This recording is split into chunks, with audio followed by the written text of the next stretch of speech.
I'm just. Okay. Like that. Cool. Okay. Okay. That. Okay. Hey, everybody, this is Crumbling Keep. We're taking it away. Okay. That. Okay. Hey, everybody, this is Crumbling Keep. We're taking it away. Okay. That. Okay. Hey, everybody.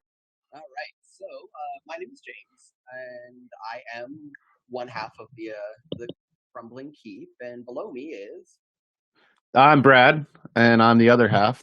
Some say the uglier half. We are an RPG entertainment and publishing company. And with us today, since we're running some adventures, we have some folks that we love wholeheartedly and, would gladly shelter in said Crumbling Keep. To my, right, we have Emily Cam. That's me. I'm Emily Cam. I don't think it unmuted, unfortunately. I can hear. Oh, can you? Okay. Mm-hmm. Never mind. Sorry. Just in case, my name is Emily Cam. I live in Chicago, Illinois, here with James Crane, and I work with Justin, and I've gamed many, many times with Brad, so I'm excited to have this gang back together. It's been a while. It's been a while. Yeah, it's been since Conan, right? Yeah. No, Tales from the Loop, Yeah. which is now a TV show, and it's incredible. Cool. Gotta say, I'm into it. Yeah, I'm excited to watch it. I think we have figured out how that's going to go. Anyway, Emily. And then in the lower right, we have Justin Giuliani. I didn't forget your name. I just was worried. Oh, I thought you were pausing for dramatic tension. I mean, yes, that too, obviously. What is it? Hi, I'm Justin. I am a game store employee by day and freelance dungeon master for hire by night. And currently all online because, but normally I go door to door and teach people Dungeons and Dragons on my off time. That's a service to the world. Like to imagine that you literally go door to door like an old school vacuum cleaner salesman. Yeah. Yeah. In like a brown suit. So we get the dirt out of those carpets with some D4s. So Justin, you were if anyone was looking to get in contact with you, how do they do that?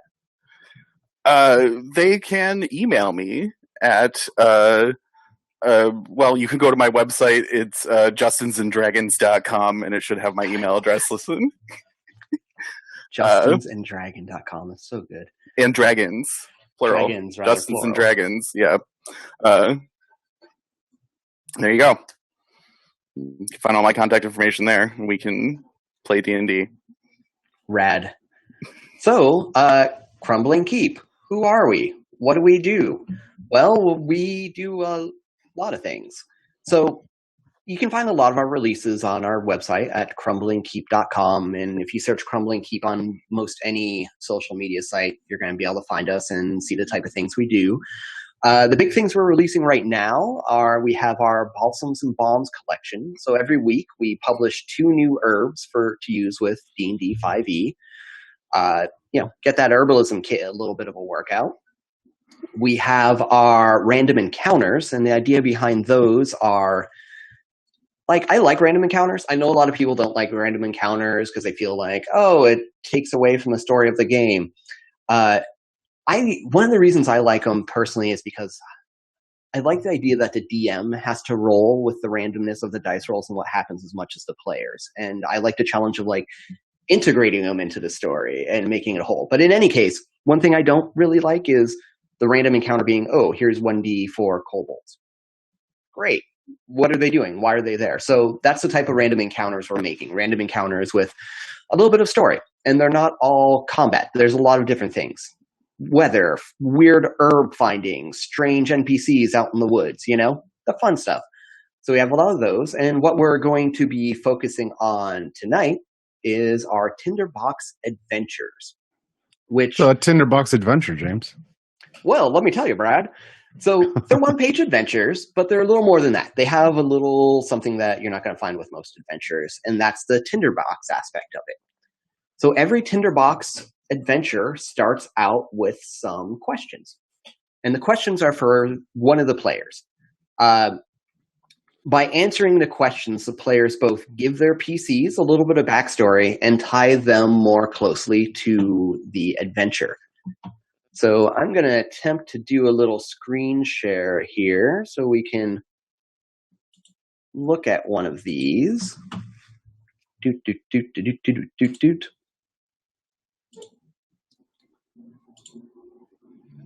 And there we go. Okay, so this one that... There we go. Okay, so this one was called Save the Last Dance, a Tinderbox adventure for 5th level characters.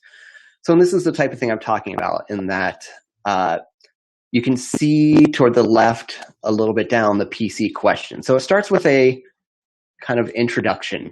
The ballroom is as opulent as you imagined it would be. Chandeliers accentuated with beautiful crystal candle light down into the festivities. The nobles of the city are dancing and drinking, each of them displaying their wealth with their gowns and furs. Those that wear scabbards wear them bare, as weapons are not permitted at this dance. So it is that you all arrive weaponless and intent on stopping an assassination. The dying messenger was not able to tell you who was the assassin, only that they would strike against Lord Hevel tonight. Everyone here is a suspect. So they start off with that kind of little introduction, and they're meant to if you're running them as a one-shot and you just need to get right into the action, there you go. That's your backstory. That's everything you need to know.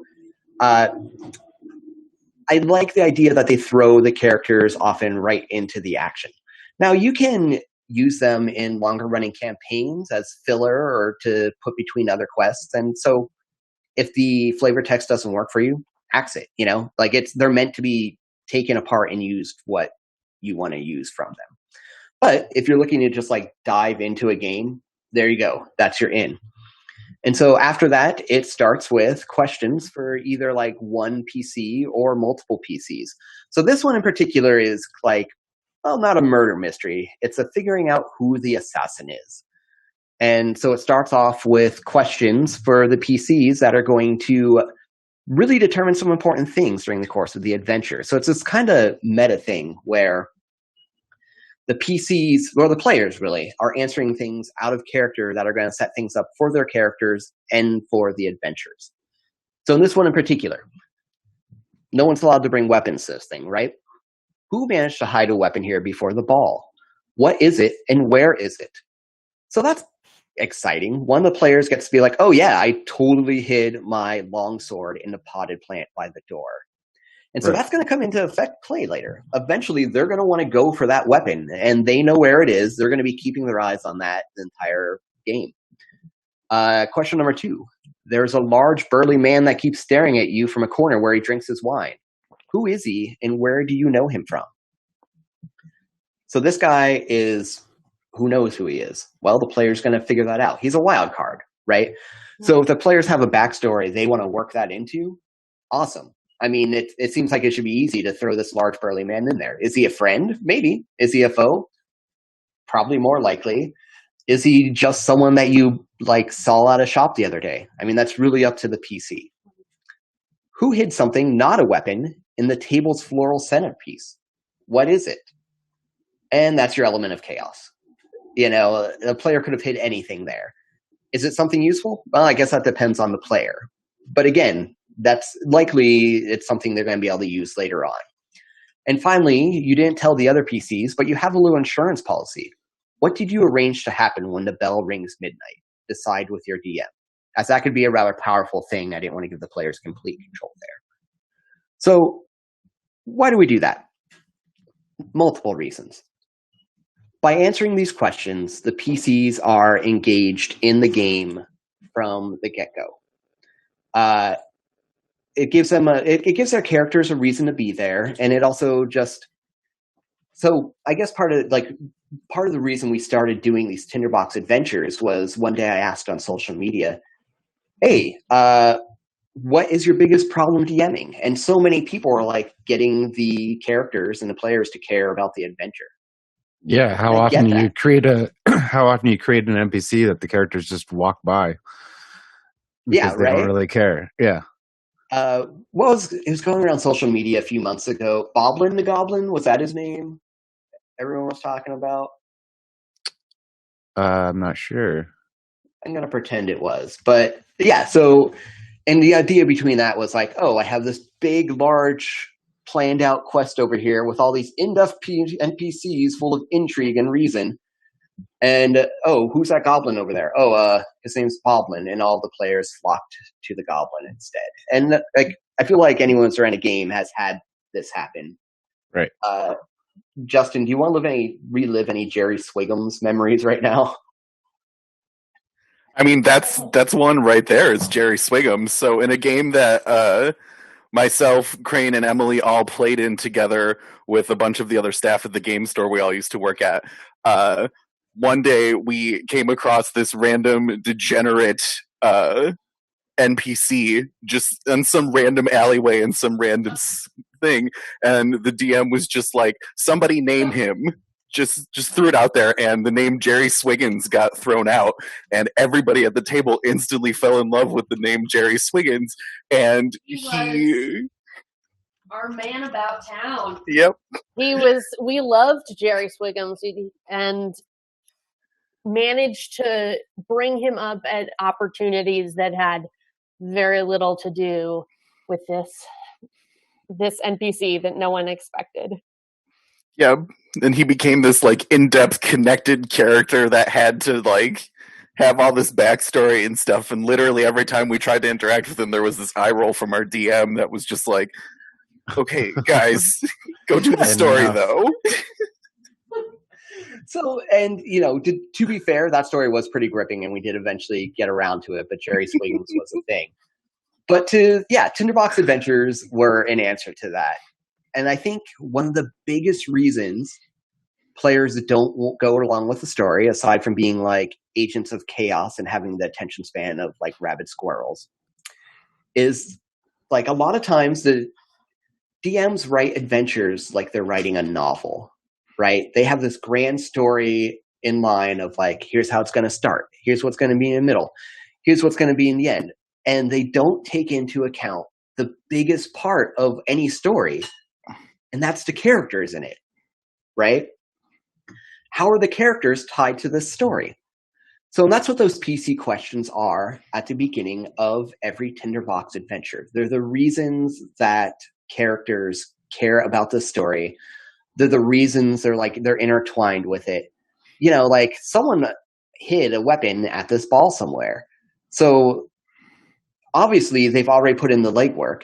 And it's interesting because if you straight up, most of the Tinderbox questions are like leading questions that while they ask you something, also tell you something. Who managed to hide a weapon here before the ball? That's a question. So one gets to answer it about their question and flesh that out, or about their character and flesh that out. But it also tells you something. It tells you hid a weapon here before the ball.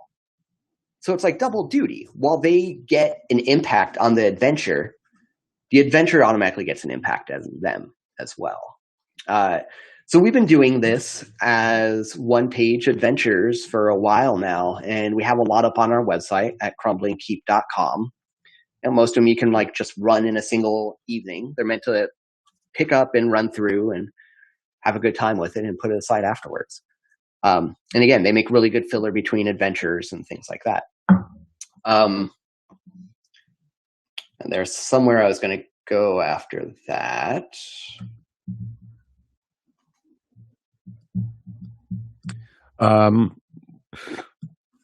We're going to go to Funky Town.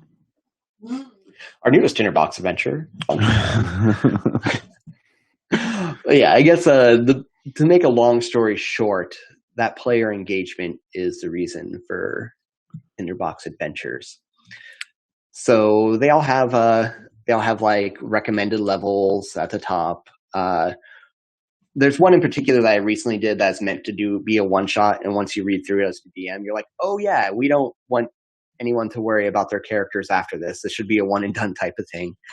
And they differ. Some of them are kind of like more dungeon crawly, like here are the different locations involved in this adventure. This one in particular is, okay, you're at this ball. Here are the characters involved. Here's how they're going to act. Here's some events you can throw in.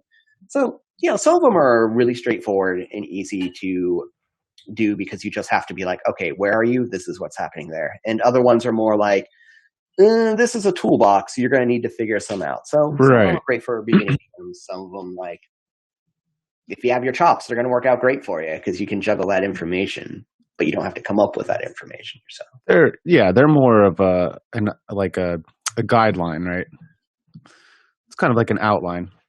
Some of them can be used outright as they are because it's mostly role playing, but others are, might require some stats or, a little preparation. But yeah, and like they are one page, so a lot of times just can't fit all the stats on there, but they'll always tell you like where they are. If they're in the monster manual, those words are going to be in italics or whatnot. Like you're going to be able to look them up.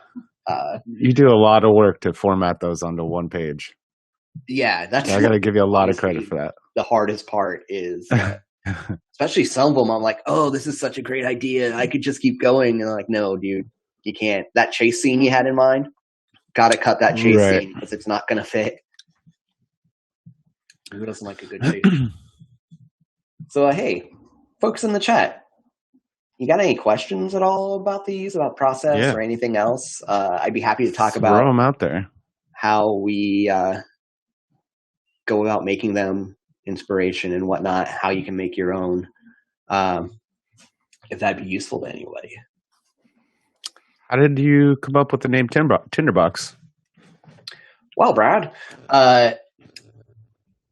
so, this kind of all started when I called Brad up and I was like, dude, I have this idea and you need to tell me if it's cool or not.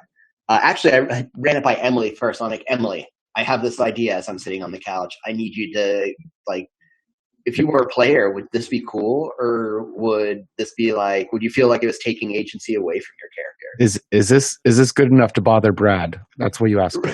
Yeah, absolutely. Usually I don't do that, Brad. Usually I'm like, I had a single stray thought. Let me text it to Brad immediately and pretend that I'm going to follow through on it as a 15-part campaign. But when Emily gave it to go, I called Brad and I was like, okay, dude, so you're in this bar, right? You're a character. You're playing a character and your character goes into this bar and the bartender's like, oh, I didn't think I'd ever see you again. You have to get out of here after you did what time? And then the DM asks you, what did you do last time? Would that be cool? Or would you feel like it was taken away from player agency? So that's how the whole, it kind of grew from that seed, right? And we were really, really enamored with the idea. We really like the idea of adding in that kind of like it's a give and take, it gives some power to the DM running the adventure over the character, but it gives a lot of like world building to the characters as well. Which I really thought was an amazing idea because so often people are just, scroll right through everything that the DM's already laid out. So this really gives the DM it's taking a little bit of his own agency, but also putting more value into the work that he's already done, or they've already done. Right. Totally. And yeah, it's, everyone loves character backstory, and it seems like it's rare that it gets to really get used. And this is one of the ways to throw it in there. You can make it meld with what's there. Which I'll actually get back to character backstory and using in a sec as a tangent. But to finish the question of the name, when we started talking about that, that's the biggest hurdle we came up with is like, what are we going to call this? This is different, right? Like, people don't really know what this is. We don't really know what this is. We just came up with it, but it's not really a mechanic that's out there. Like, marketing. How does that work again? Right? Well, you got to call it something. You got to have something to refer to it by. So, Brad, I think you came up with Tinderbox. We were talking about like the spark of the creativity, that kind of thing, and I believe I said like flint and steel, and they're like, no, that's stupid. But yeah, Tinderbox seemed exactly right because it's just a little bit of creativity that's added by the players to build what potentially could be a fire of an The fire adventure. of your creativity. Yeah. The So, passion.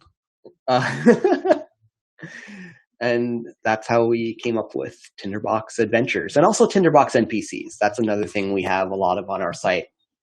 And those are NPCs that, while they're not really a quest in and of themselves, they're more like just endless hooks. An NPC shows up looking for you because there's a bounty on your head. Who are they? Where do you know them for before? Why do they want to bring you in? Are you actually guilty? You know, and those are the type of questions that Tinderbox NPCs ask. And so it stats out the NPCs, and those are, I would say, out of the two to make work, Tinderbox Adventures are probably going to be better, mostly. Like I said, some are more complicated for the novice DM. If you're just getting started and you want to do something that's not just a straightforward written campaign, Tinderbox Adventures are probably going to be great for you. You know, they're one page, they're manageable, they're bite-sized, so you don't have to worry about a huge book full of campaign. You just need to get through this one adventure. That's probably going to take 2-3 hours or something like that. Right. But if you're a DM who's like creating your own world, creating your own adventure, and you want to look for more things that are like puzzle pieces that you can fit in with that, you can totally use Tinderbox Adventures for that. But the Tinderbox NPCs are a little more unanchored. So you can fit them in your campaign where they make sense and give the, you know, it's the old trope. Everyone makes a character that's an orphan. You can give the characters touchstones, people they know or people they knew, things that happened in their past. And as a little aside, it's just reminded me of another thing. It's an article we have on our blog at crumblingkeep.com. If you're in the type of game where the players have a lot of backstory, you know, the people that write like 5-page backstories or whatever like that, and those backstories just aren't getting out through the course of play. And this works best if you have a group that is more into the role playing. We called it Campfire XP. And the idea behind Campfire XP is that there's going to be a time in the game that is usually glossed over, right? The characters are at camp sitting around a fire. The characters are at an inn celebrating their most recent adventure, having drinks or whatever. The time where, as like human beings, we would get together and we would bullshit. Sharpen my sword. Yeah, right. I'm on watch. You know, it's like glossed over. Right. For the sake of adventure. And that's cool. If that's the type of game you want to run, like I ain't trying to tell you you're playing your game wrong. If the players are happy and you're happy, awesome, rock on. But another thing you could use those times for is Campfire XP. And what that is, Campfire XP starts the session before you want to use it. So if you know you're going to have a scene next week where the characters are at camp or the characters are going to be at that bar and they're going to have a chance to chat, you give everyone a topic, and you're like, cool, the topic for this Campfire XP is going to be lost loves, times you've lost, your greatest battle, your biggest fishing story, like whatever you want it to be.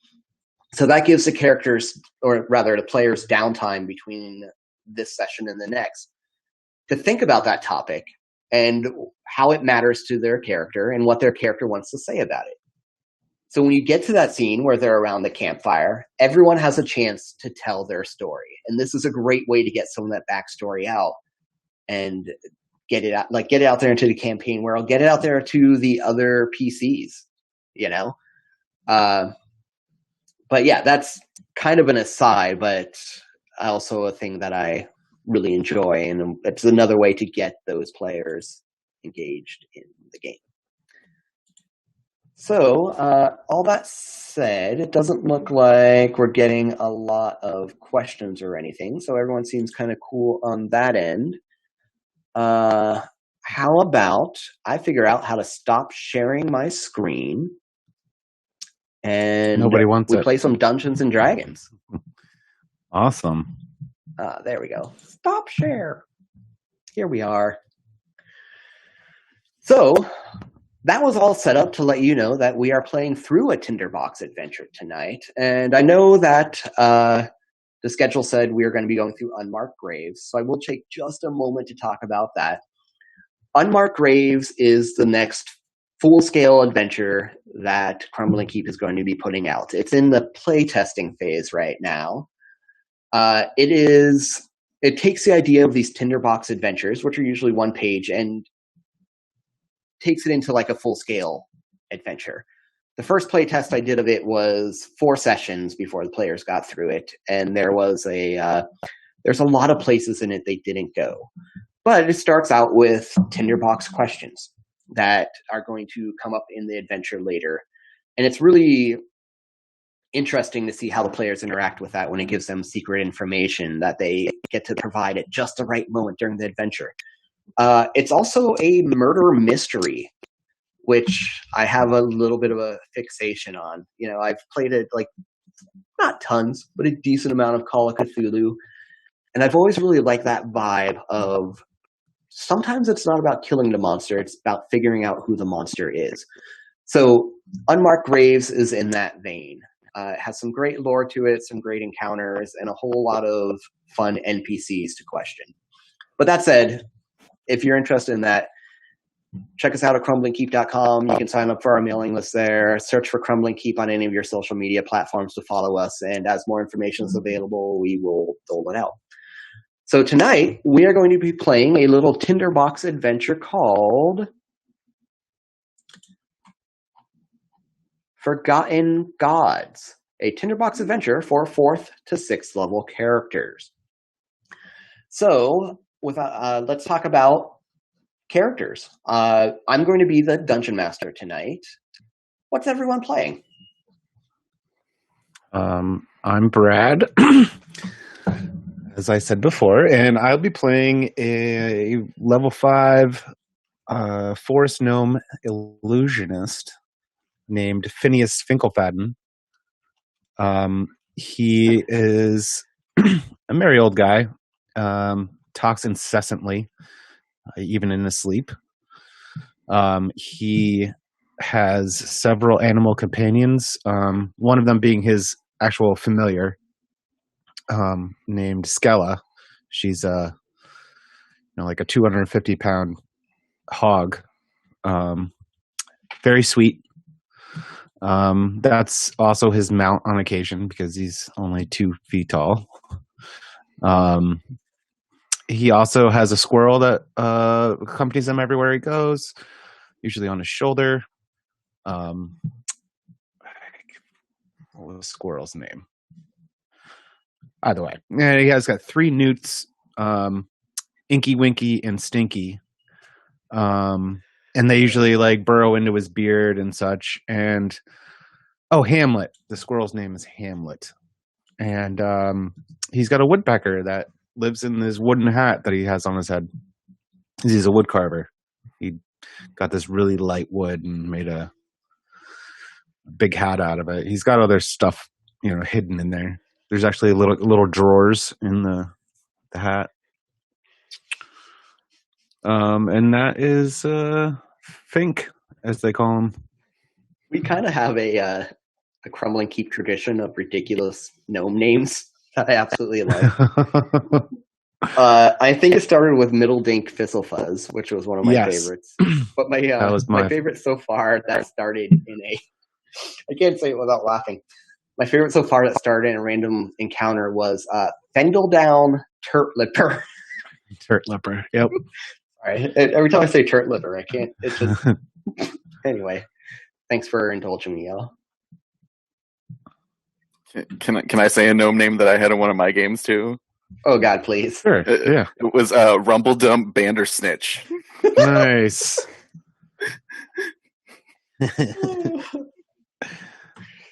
What's hey everybody, what's your favorite gnome names? Throw them out there. Yes, please, chat. Give us some good gnome names. Also, David. Justin. He was a good gnome. Emily, who you playing? Character. I am playing. Oh. I am playing a character. Oh. One more time. One more time. Okay, sorry. I think we got it figured out now. Okay. I'm playing a character known to those who speak the common tongue as String Slice. I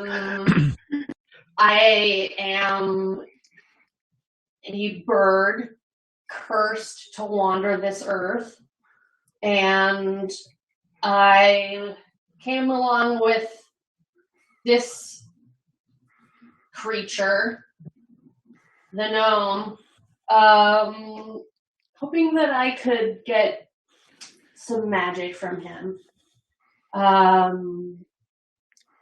I got my name because sometimes it's a purse string, sometimes it's a hamstring, sometimes it's a bowstring slice. So that is this pissed off little bird person also along for the ride. I love it. Justin, what do you got? Are you like a really angry chickadee? Like, what kind of bird are you? You say little, I just... Oh, nice, okay. You said little, I viewed an angry little, like, black-capped chickadee just, like, running around and stabbing and, like, yelling. Anyway. Yes. I am playing Yarbo, and Yarbo is a bugbear ranger who is a member of the prestigious Beast Breakers Society, which is known for basically being a unlicensed Witcher knockoff guild. But they go around defeating things that other people don't want to fight on their own, and he's constantly struggling to not be a bugbear in public. So they're sellswords? Yeah, pretty much. That specialize in running headfirst into big ugly fights that people don't want to take on. I think that's how we've all come to know each other. Oh yeah. Clearly you guys need some muscle on this team, so What are you talking about? Nobody needs muscle. Pick me up, carry me. Yeah. Okay, so for this adventure, the setting is a city. And the way you could use this as a DM is if your players came to a new city, town, whatever, this would be perfect to insert there. You know, a lot of times when people get to civilization, it's a time to shop, a time to stock back up on supplies, rest, whatever. There's usually not a lot of adventure there. But if the players were getting to a new place that they were unfamiliar with, and you wanted to add a little flavor to it, this adventure would work really well for that. So that said, take it, make it your own. It's available on crumblingkeep.com. We're going to run it as is tonight. And it starts off like this. Priests in dark robes stand on the landing of the temple watching you pass. Their eyes track your every move as they stand there in complete silence. You notice that the peasants walk in such a way as to avoid the shadow of their temple, and a strange swell of anxiety builds in your throat as you feel their attention upon you. The big question that starts this adventure out, which PC are they looking at? I mean, either one of us are pretty strange looking. A little gnome on a pig, a bugbear, and a talking bird. I mean, I think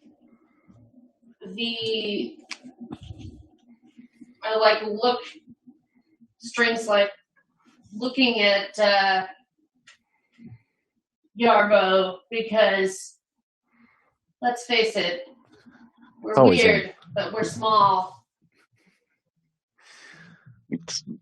They're looking at me because Yarbo is making eye contact directly back at them.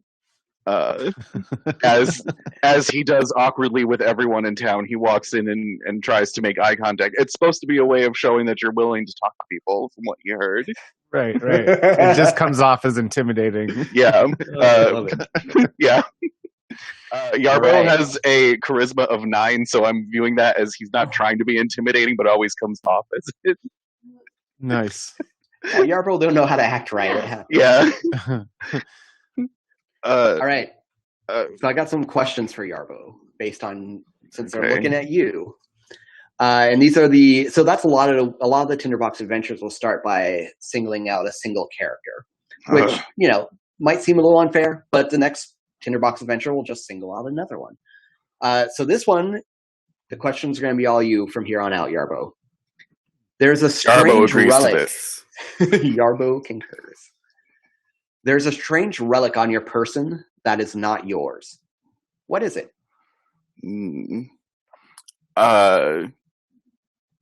It's a weirdly overly ornamental amulet, to the point that it's just man, someone spent too much time doing all the detail work on this thing. This is way too much. But the weird thing is, no matter what we do, anytime you try to put it on, it flies right back off your head and falls back off again. Interesting. So you can never truly wear it, huh? Yeah. How did this strange relic come into your possession? I got it off a guy in return for fighting a monster in his village. He seemed suspiciously happy to be handing it to me because it was way more valuable than the value of the job I did for him. But you take money where you can get it, so maybe it was just a tip, but he seemed suspiciously happy to be getting rid of it. Excellent. This is all great. Oh, okay. Sorry to interrupt, but Pigeon Wheels has a nice gnome name, Felt Bratwurst. And nice. I would drink with Felt Bratwurst. I'm just saying. Okay, last Tinderbox question for you, Justin. Mm-hmm. The night after you received the relic, Yarbo had strange dreams. What creature menaced you in the dreams, and what element was it made from? What element was it made from? Fire, okay. Water, actually. Oh, okay. Yeah. It was a salamander, like the scary kind of angry kind salamander, not like the one that Fink has with him.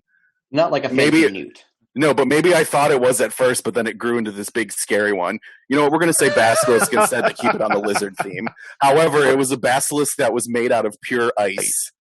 And it left Mr. Freeze style frigid spots everywhere it touched and stuff like that. And all the frost dissipated from its mouth as it walked, and it was a super dick. Awesome. So, unbeknownst to Yarbo right now, those answers are going to come up later in some fun ways. So now we start the adventure properly. You all pass the temple. You know their eyes are upon you. Mm-hmm. What happens next? What are you going to do about it? Hey, Fink, remember that word you were talking about? Omniminous? Omnomious? Omnipotent? Omnipotent? No. Omniscious. Ominous. That one. Does this seem kind of ominous to you? Well, let me take a little look around. I guess my passive perception hasn't noticed anything.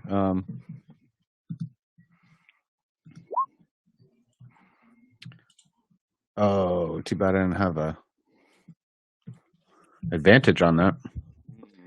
Yeah, okay, so a perception roll of 9. let's see here. What do you notice on perception roll of 9?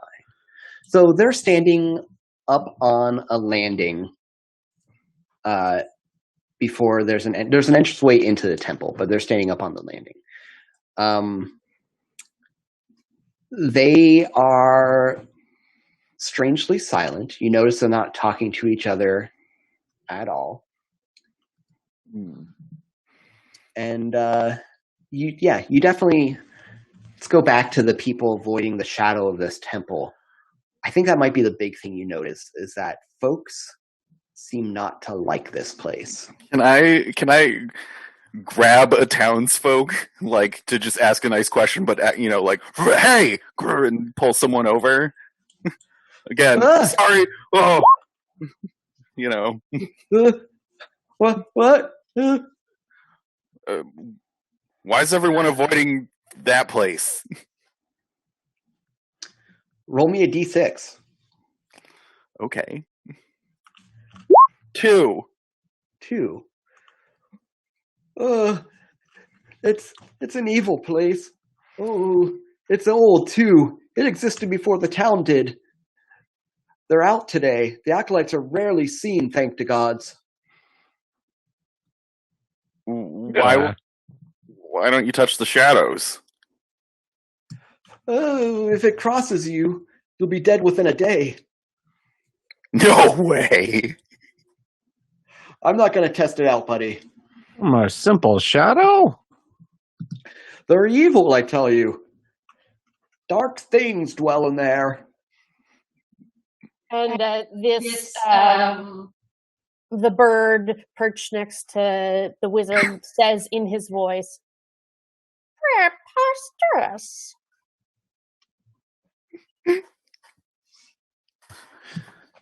Sorry, what did you say? Preposterous. Oh. Preposterous. Mm-hmm.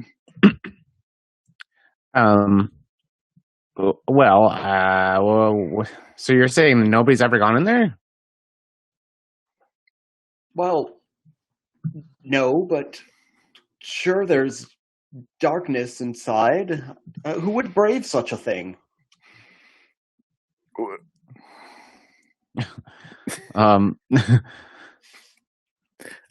Well, Hamlet will likely run off if I don't stop him. So, am nobody just taking a peek? All right. And I starts walking up toward it. Does he walk in the shadows? Yeah. He investigates. There's something going on. Can I do an Arcana check? Sure.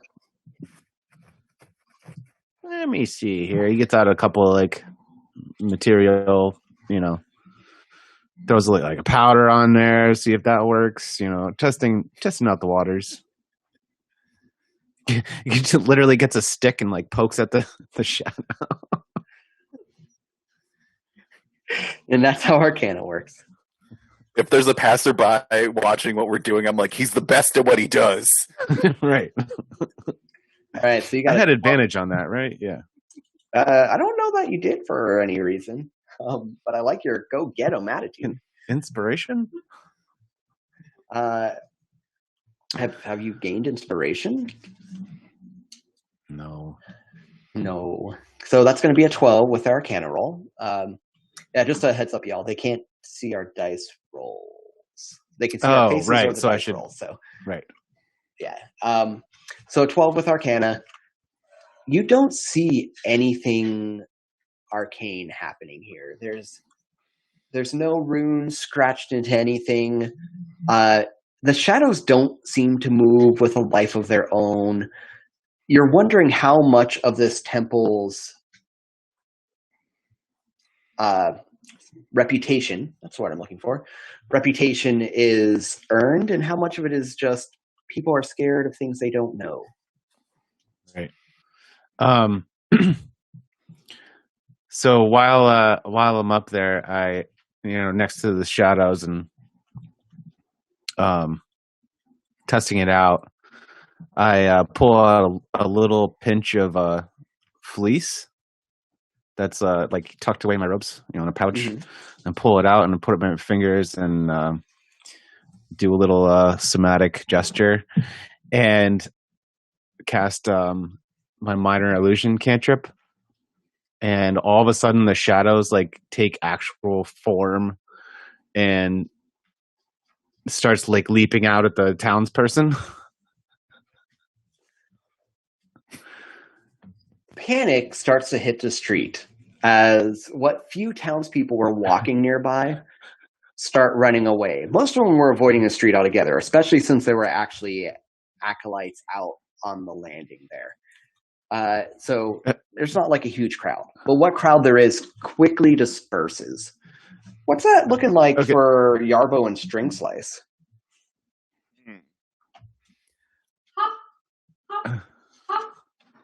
So while the wizard is doing whatever they have planned, the bird hops along up the stairs onto the landing outside, like not giving a fuck.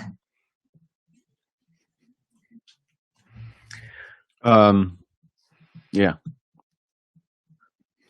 What are you up to, Yarbo? Is there a pathway up to where these acolytes are sitting that doesn't involve walking in shadow to get to them?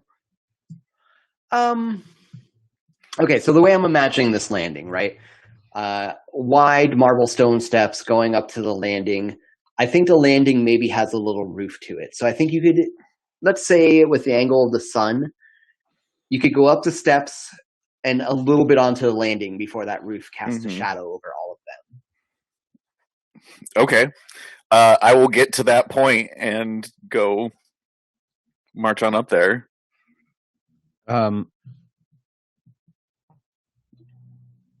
So Phineas, he pretends to battle and he says, "Fear not, townfolk, fear not.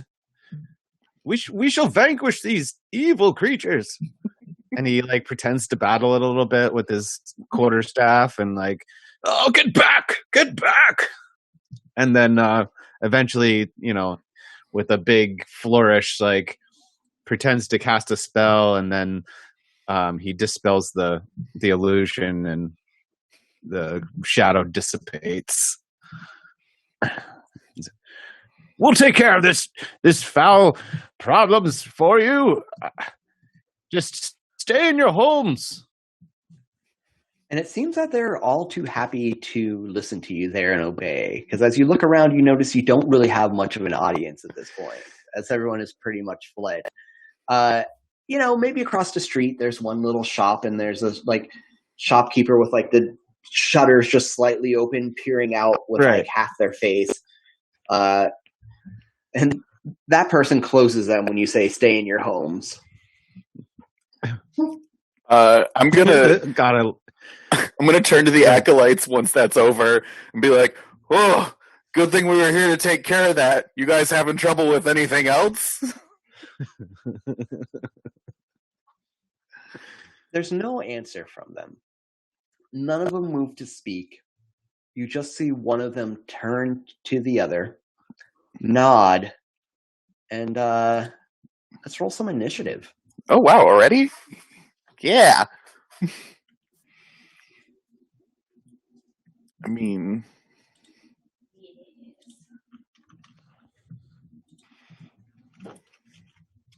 Okay, so I didn't know how to add my alert feat, which gives me +5 to initiative. Okay. I didn't know where to add it. Okay. So, since we don't have any... just tell me what it is altogether, and I will... Whoop! 23. Yarbo is going at a 9.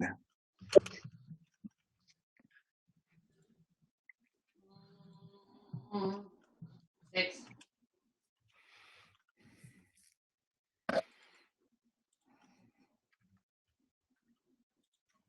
Thank you for your patience, everyone, as I get this initiative finished. And finally, the acolytes.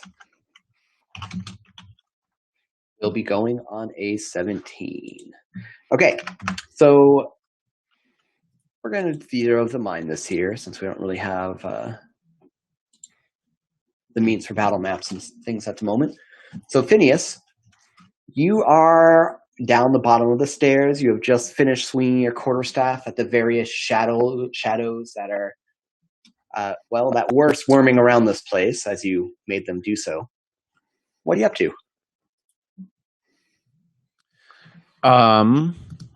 I am going to cast sleep.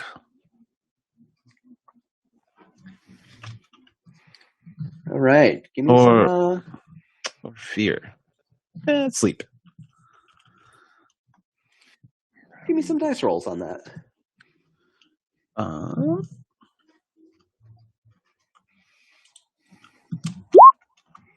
Pardon. Okay, so 5d8.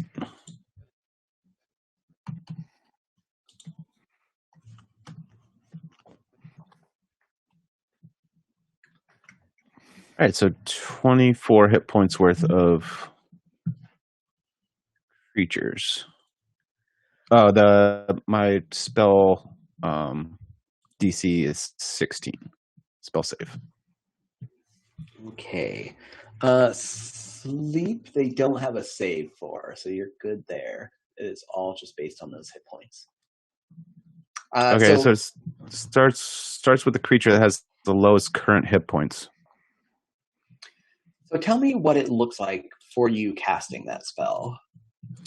Well, first he had to grab a pinch of sand from one of his other pouches, and he like puts it up to his face, his palm, and just blows it in the direction, and it kind of like drifts over, and they like breathe it in or something.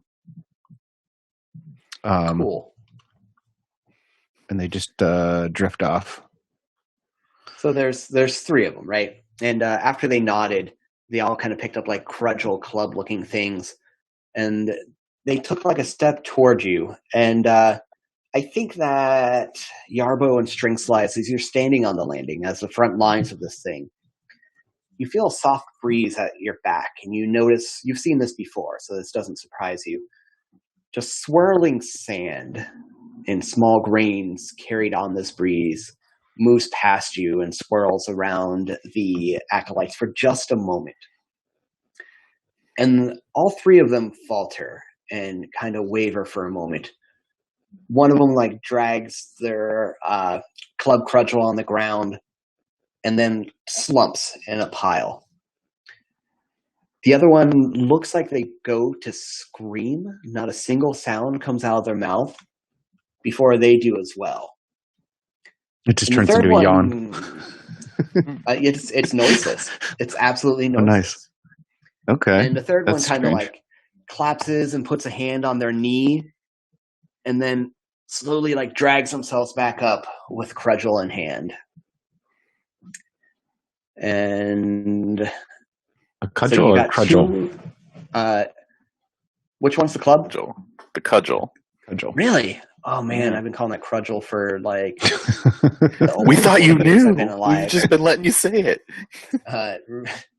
Just remember braziers from. Yeah, you're not lighting braziers, are you? Yeah.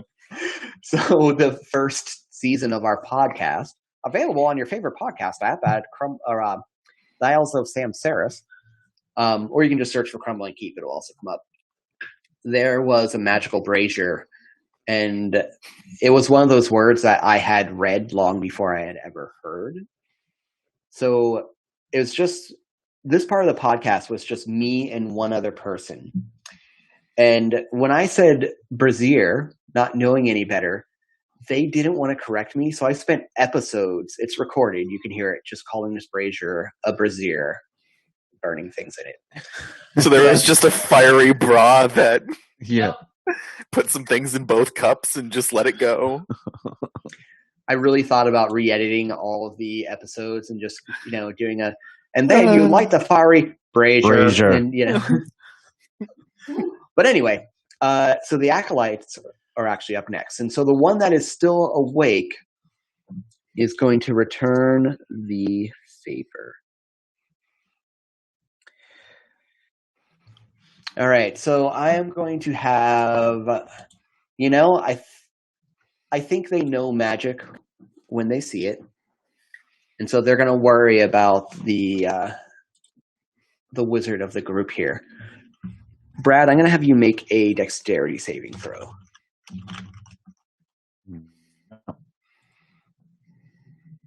Well, hold on a second. Shield. How does that work?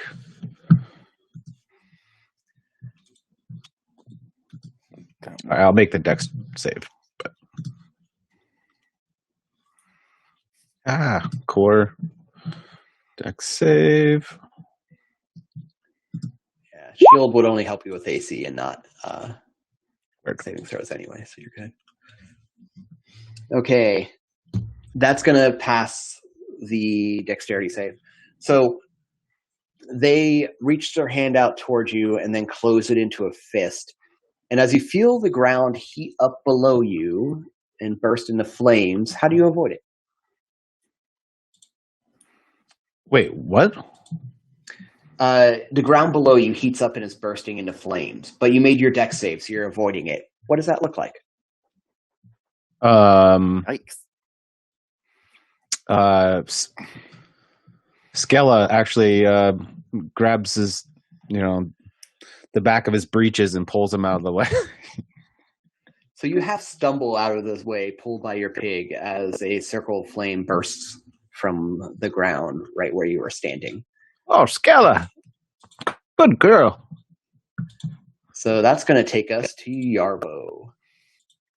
Yarbo cracks a smile on his face and goes and closes the distance between himself and this still awake cultist. And as he closes the distance, he draws out 2 long swords and screams, "We wanted to talk!" as I go to cut them. Is that situational, or is that just always your battle cry? We'll see what happens. So I am a gloom stalker by trade. So one of my abilities is that at the start of my first turn of each combat, my walking speed increases by 10 feet, so I move even faster.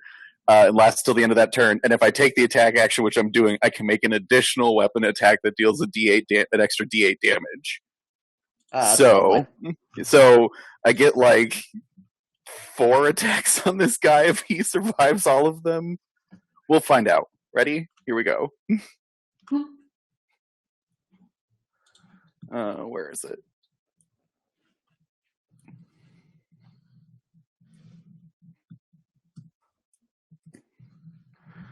A 26 to hit him. Oh yeah, 26 so hits him. Okay. He takes 11 points of slashing damage. And that is going to be enough to kill him. Okay. Ah! So your approach. I mean, if that's enough, then I guess the 2 that are already asleep, I'll just continue my moment on them. I'm already in the zone. And I think and I realize this isn't how the rules work but we're under a little bit of a time schedule here, so I want to make sure we get to the end of this. Okay. I'm going to say that's probably enough to do them in, because I have a feeling it might have been anyway. Wait, you're actually still attacking? Actually, yes, that would have been enough to do them in. Never mind. Yeah. Okay. I don't have to imagine it. Wait, you killed the sleeping? I got in a moment there. I had all these built-up attacks in me, and it just kind of... now I got it. Bugbear's gonna bugbear, man. Yeah, man. Phineas, reluctantly, shaking his head, goes over with his... He pulls out his medical bag and starts healing. They're patching them up so they don't die. Oh, no, there's no patching them up. He killed them. You can't just kill everything you see. They were attacking us. I thought that's what we were supposed to do, isn't that? They were asleep. That guy wasn't. Yeah, we have a lot to teach you. And so Fink, I'm sorry, as you are like, kneeling over them, like, and you're thinking like you're gonna patch them up, and you realize they're that far gone. One of them that had been sleeping. Their head's like lulled back, and their mouth is open. And as you look into it, you see their tongue has been removed. Oh. And suddenly the silence makes sense. Oh. You could still make sound without a tongue. Mm. Just can't speak. Wow. I didn't do that. Okay.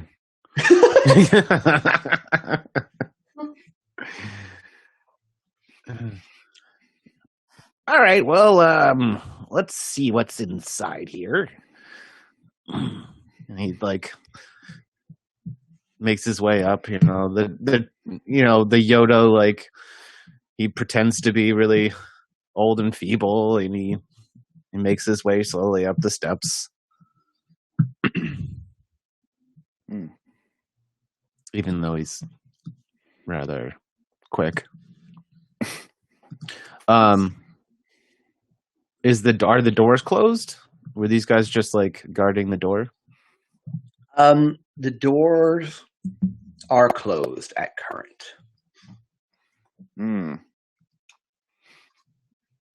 Open sesame. Open sesame. By level 5, I've learned a thing or two, and I step back and wait and let String Slice take a look at it. I'm like, open sesame. I look back at you guys. Around the perimeter of the shadows, and checking into what I can see from the inside. Give me an investigation check. Or are you looking more for perception? Perception. Okay.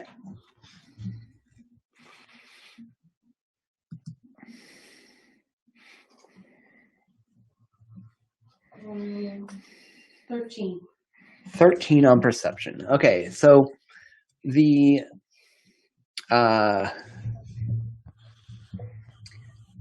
doors are old and wooden. They're not very ornamental at all.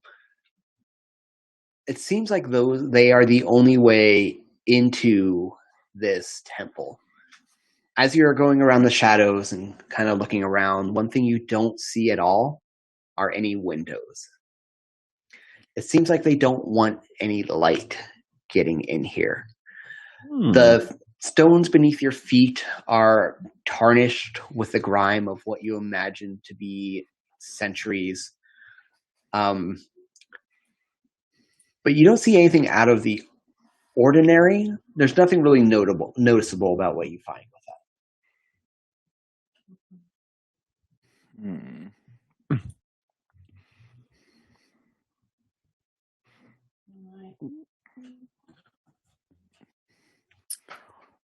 Well, And the ones that were out, were they covered up too against the light? Like, does that perception also apply to the bodies of the ones that... They had cloaks and they had hoods. They weren't like... Their hands were exposed, so it's not like they were...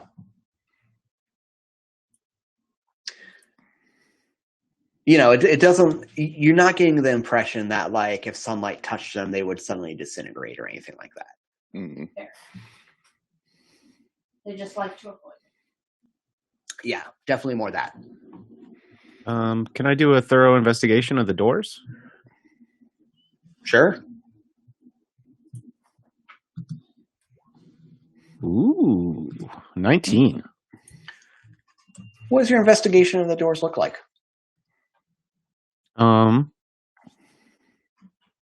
Well, it starts with a sniff, and like most good things do. Right, and then he, looks next, and then he starts prodding a little bit with tools in his many pocketed robe. So the doors look simple. There doesn't seem to be any other kind of like mechanical things on them. Yeah, with a 19, they definitely seem safe. There's no traps there. Okay. You're not worried about anything like that. It doesn't seem like they really expect anyone to come inside. And I think that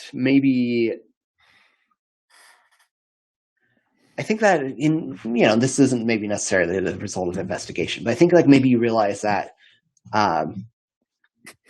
these people in this temple, these acolytes, are used to people giving it a wide berth. Like there's not like they have defenses outside or anything.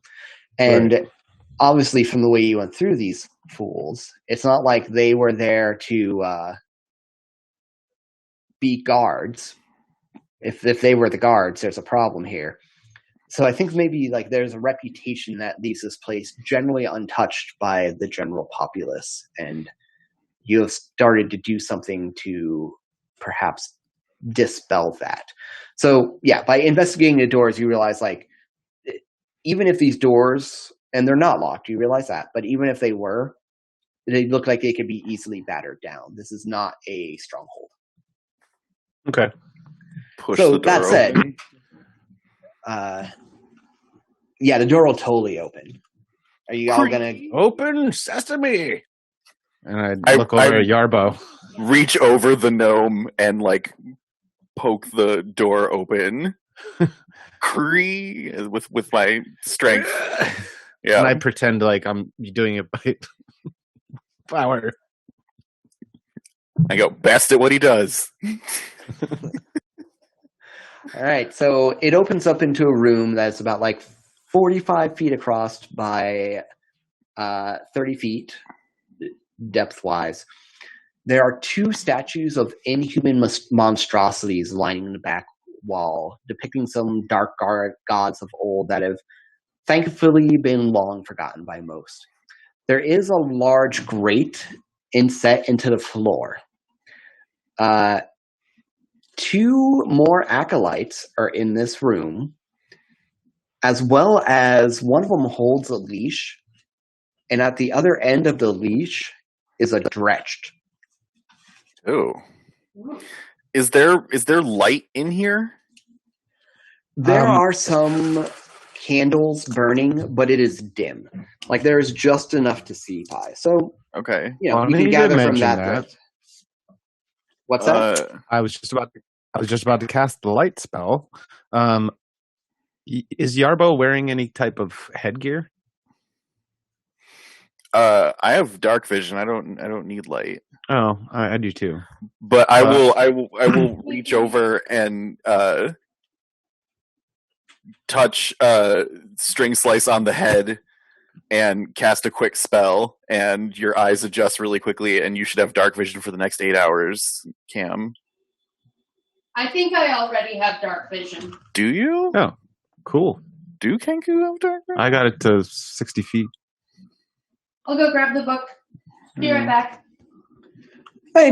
Yeah, I think I'm fine with ruling that they do have dark vision for the moment, especially because even if they don't, it's like it's not that dark in there. Okay. Like you can all see. They can see, so you can see, and they don't have dark vision. But their tongues are cut out. How can they see? What? Wait.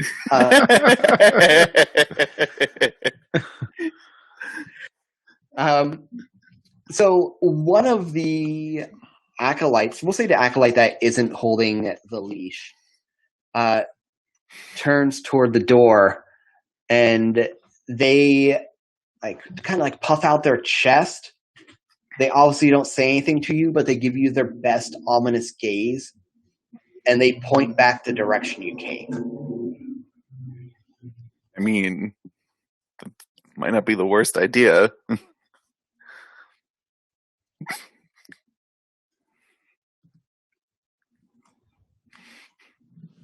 What are y'all gonna do about it?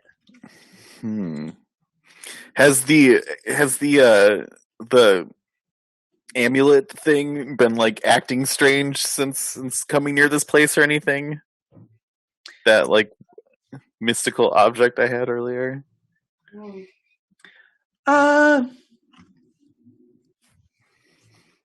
Give me an investigation check. This is a little unorthodox, but let's roll with it. Let's do it. 7. No, it hasn't been doing anything at all. Okay. Nor did, when you were looking at it before, anything jog your memory right now. Okay. Boy, this is awkward, everyone. Your guys looked at us weird outside. We wanted to see if they needed anything. They attacked us. They're all dead, long story short. Came in to let you know that there's some bodies out there, and unless are we going? Guys, are we? I look down at my other friends. I think at the mention of like, oh, they're all dead, String Slice and Fink, you get a better opportunity to watch these fools as they receive that information. And there's a moment of shock, and then there's immediately goes to anger. I'm sure we could, talk about other stages of grief, but we're going to dwell on the anger one here. And the Dretch that was already straining at the leash when the door opened is released by the acolyte that had hold of it. Jeez. And for the second time, let's roll initiative. Is this because of the dead thing?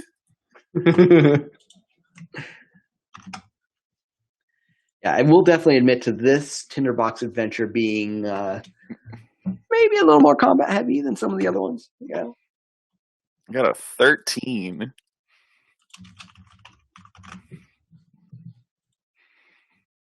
Oh, we're doing initiative again.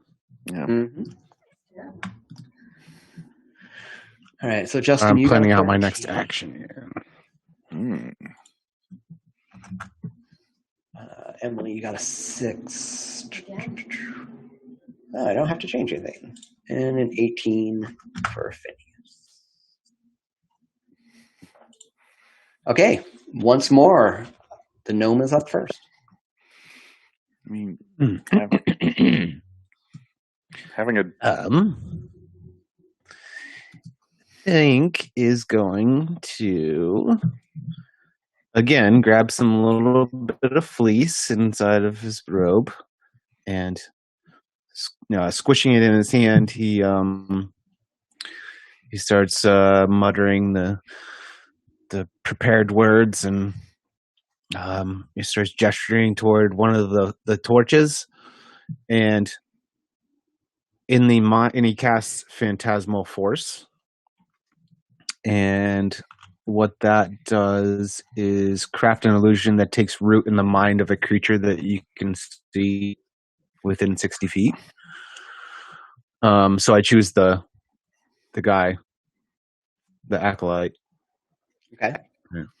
And what he sees is like me pointing at the torch, and then out of the torch, like the fire of the torch, like hops off, like the flames hop off of the torch and start like, it grows like arms and feet and starts like hobbling toward it, or like waddling. And as it's getting closer to him, it just starts growing. And it says up to a 10-foot square, no larger than a 10-foot cube. And it basically takes up that entire space. It's that large by the time it gets to him, and it points at him, and it just grows brighter and brighter. Like, it goes from being a little flame to like a sun, almost like blinding light. And it starts talking to him in like I don't know, some kind of ancient language that Phineas is making up. 16. 16. And it's an intelligence saving throw. Mm-hmm. All right, so that's going to just be a straight D20 roll for this tool. Okay, that is a failure. Instantly, the acolyte recoils and looks terrified as this kind of like the torch becomes a kind of like flame-esque type monster that is going after him. So is your is your phantasm attacking or no? I'm gonna say yeah. Yes. Is it an affected target is so convinced of the phantasm's reality that it can take damage from the illusion. Right. 5d or 1d6 psychic damage every round on my turn. So okay. Yeah, give me some 1d6. 2. Okay, so in the mind of this acolyte, the flames are starting to spill out from the bottom of this creature and lick at his feet. And he is trying to like stumble backwards and takes 2 points from psychic damage as this is happening. The other acolyte doesn't yell at him to get his shit together because the other acolyte has no tongue.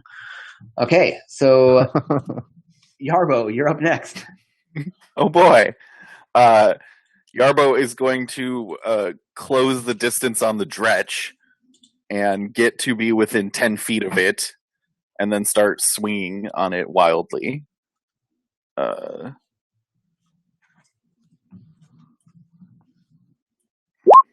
19. 19 will hit a dretch. Okay, it takes 10 damage. Okay. Dirty 20 for 6 damage. Okay. So after those 2 strikes, the dretch is still alive. Great. Keep going. This is the extra attack that does the extra D8 damage. So that's a 26 to hit it with 11 points of damage. Okay. That's going to be what does to Dretchton. Great. So this little demonic thing starts scrambling toward you on all fours and rears up with its ugly little face, only to get immediately carved up and falls backwards with a like. Mm-hmm. And next up are the acolytes. But I will pause for a moment to answer a very important question in the chat. Hey DM, do you have a name for your beard? Lightning Stash. It is now. Welcome to Lightning Stash. Okay, so the acolytes, one of which believes that they are getting attacked by a flaming monster, and the other one is free to go. So let's start with that one that believes it is getting attacked by the flaming monster. As part of the spell, the target can use its action to examine the phantasm with an intelligence check. And I feel like this acolyte has no reason to believe this is fake.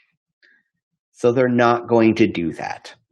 However, what they are going to do is continue their stumbling back from it. So they're going to move back out of its range because they are terrified. And they hastily and in a panic are going to once again try and set some fire to the gnome. So Fink, give me another dex save. Mm-mm. Different sheet. There we go. Dex save. Coming at you. Oh, shit. Okay, that was a roll of a 1. We're not going to do any critical fails or anything like that. This little one shot. But you're going to take just 2 points of fire damage as the ground erupts into flames around you. And then the other one, since mere seconds ago, the bugbear was tied up with the Dretched, this acolyte is going to come at the Kenku and is just doesn't bother with magic, just swings its club in an overhead strike to try and strike this strange bird-like creature.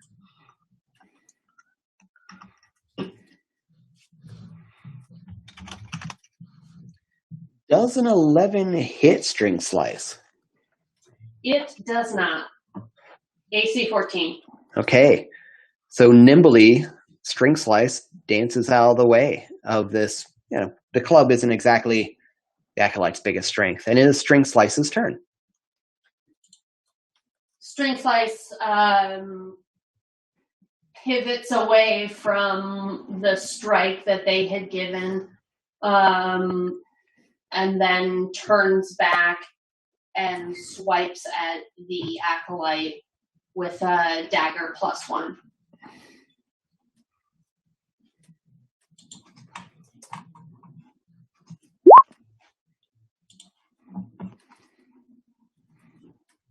Does a 22 hit? A 22 definitely hits. Okay. Terrible. For 9 points of damage. 9 points of damage? Which is exactly what you needed. So what's this kill look like? This strangely compact little gymnastics creature spins around, dropping down to low level and slashing at the ankles of the person next, the acolyte going after her. And as he falls, just doing one up through under the ribs. Okay. If you're all way too involved to hear the slight gurgle that marks this other acolyte's passing as it dies. And then we're back up at the start of the round again with Phineas. Phineas is going to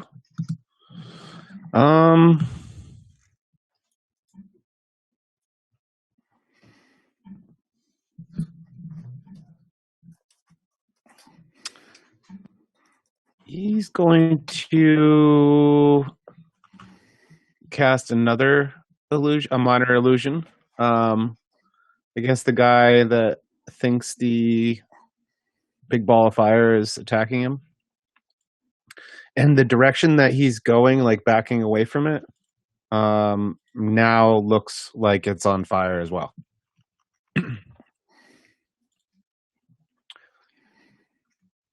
As well as he's going to move out of the fire that he is currently being burned by. Okay.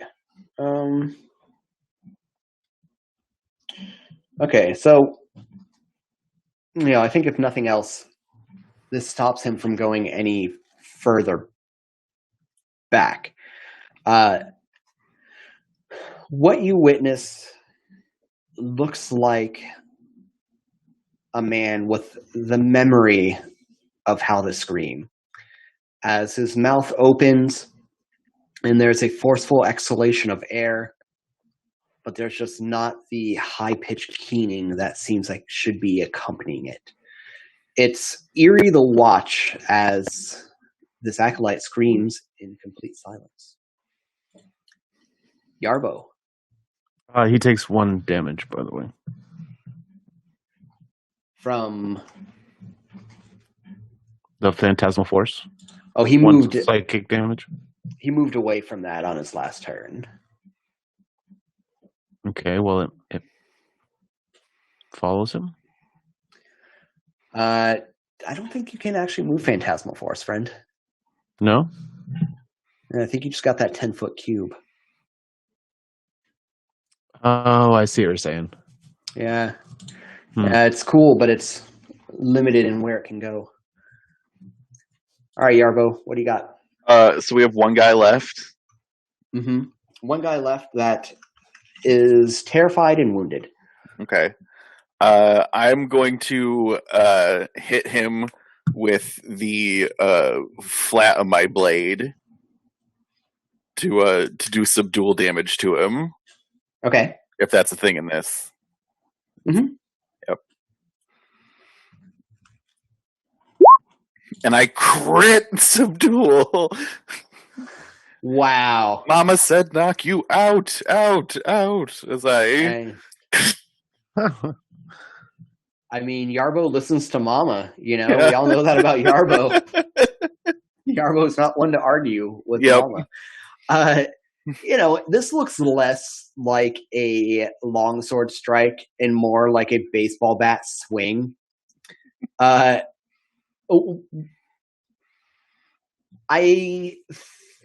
so you just smack him so hard with this thing, and not only is he knocked out, he rolls across the floor to like the other side of the room and comes to rest underneath one of these statues. Oh man. Now, I should have mentioned, and I apologize earlier when I was first describing this room, that there is a door to the left, the right, and the back of it, as well as the grate in the middle. I say, well, I left that one alive if we want to ask questions this time. He can't speak to us. You know, every moment's supposed to be a teachable moment here. I'm trying to show I can change and evolve as a bugbear. I'll just snap his neck. Must applaud you, Yarbo. I must applaud you. You are making leaps and bounds. Yeah. Leaps and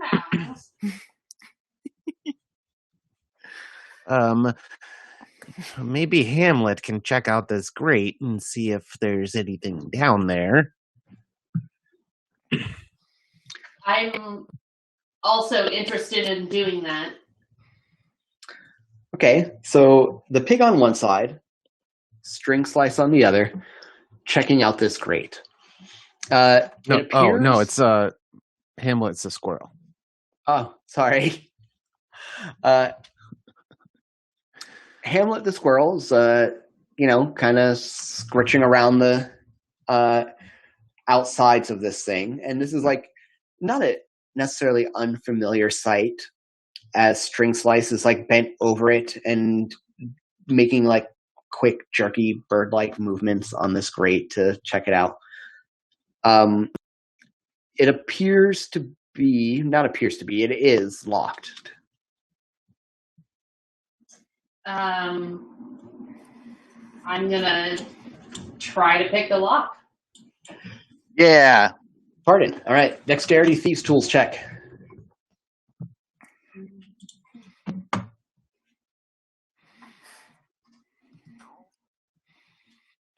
$22. 22. Okay. Well, it was a DC 20, and a 22 is going to beat that. So, what's it look like while you're picking this lock?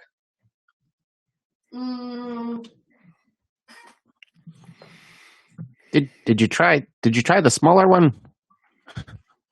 It's just constantly like avoid wearing the clothing of these other kinds, except for a red cloak that has sewn into it a little series of pockets for tools and whatnot.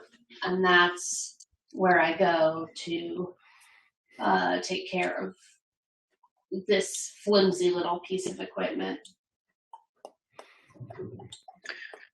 And it doesn't take terribly long. Maybe like 30 seconds of messing around with it before you all hear the telltale click as the padlock that is holding this grate closed opens. Is it a big metal grate? It is... Pardon, sorry. Yes, it is pretty large. It is, takes up about a 5-foot square. Like, could a bugbear pass through it? Just a random thing for reference size. Right. Like Mama always said, can you pass a bugbear through it? Yeah. A bugbear through the eye of a needle, that type of thing. Mm-hmm. Yes. Though a bugbear, it might be a little tight, but you could absolutely go through this grate. I will pull the grate up now that it's unlocked. And it makes a loud creak as you open it. And you see, 60 feet of dark vision. I have 90 feet. 90 feet. Okay, then yeah, you can definitely see the bottom of this tunnel where it opens up into a chamber. And of course, it's too narrow to see more than like 5 feet of this chamber at the bottom of this tunnel. But you can see it.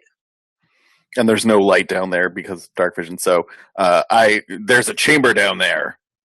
Looks pretty tight, but there's something down there at least.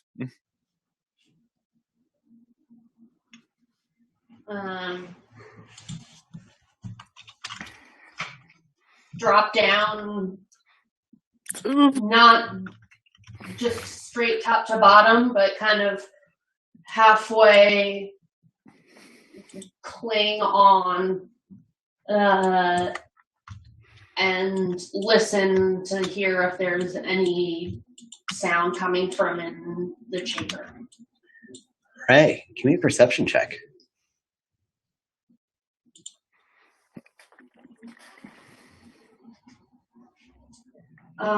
With my expertise, 16. 16. Okay. So you're... Sorry, 17. 17? So your bird-like ears, you can hear the soft flickering of fire. You believe that's probably not dark in the entirety down there. You can also hear the low bass of rhythmic chanting. It sounds like a group is doing that chant. I would like to roll acrobatics to climb back up to the top. Okay. 14. 14 is going to be enough. There's plenty of loose stones to grab onto along the way. And I open my mouth and recreate the sound of the chanting exactly to play back to these two.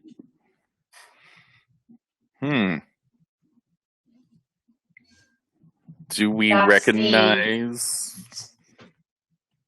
Do we recognize the language it's being chanted in?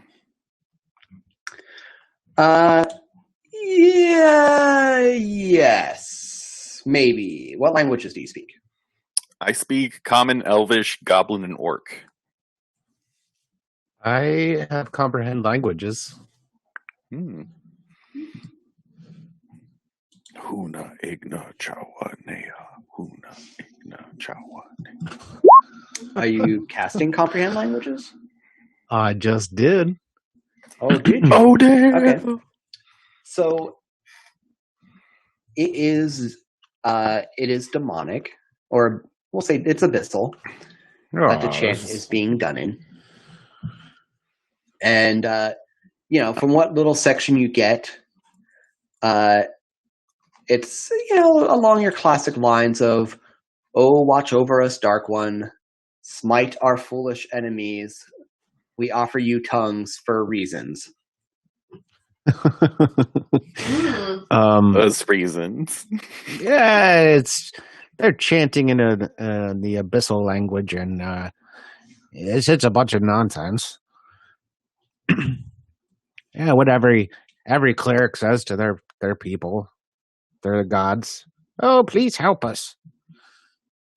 Do what we ask of you. Oh, please, we're not worthy."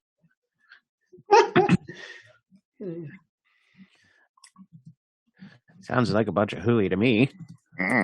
All anybody ever needs is a couple trees, some animal friends, and a nice bowl of soup.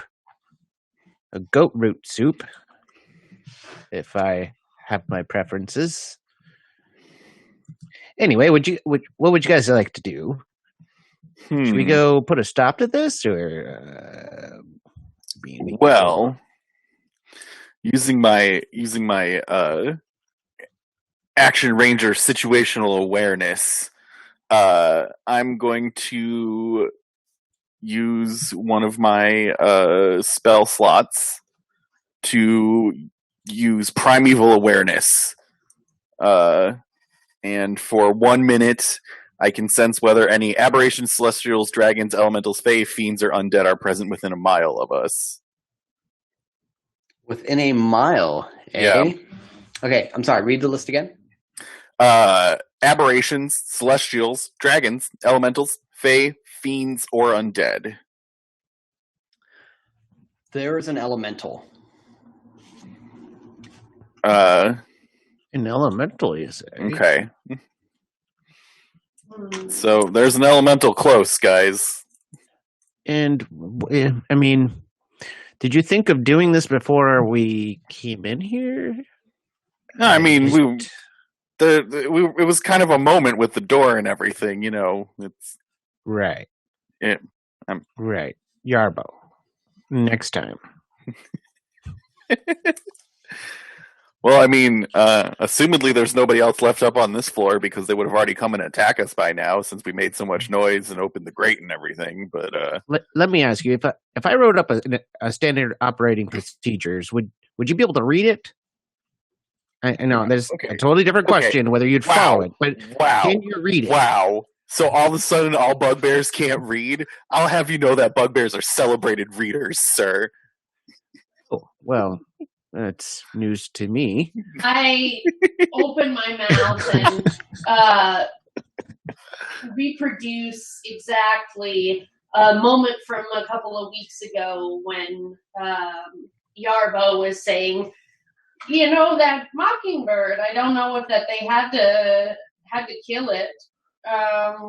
Maybe we could bust it up the chifforobe instead. I don't know how these human book things work. I showed you tried, but I stand dumbfounded and embarrassed, open the grate, and start heading down. Just like go down. Okay. I'd rather go deal with chanting cultists than you guys right now. After that, I'm super embarrassed. All right, so I think you all make your way down this grate and down to the passageway down the bottom, which when you all reach the bottom, especially since you know to listen to it, you can hear the chanting coming from up ahead. You see light flickering too, so it seems at the end of this dark tunnel there is a light-filled chamber. And how would you all feel about taking a really quick break just to get more water, things like that, and then come back here and finish this up? Okay. Nicotine, quick. Cool. So we'll be back super quick. I just really want to fill my water glass, and if everyone's not here, you'll get to listen to me babble more about Tinderbox Adventures for a sec.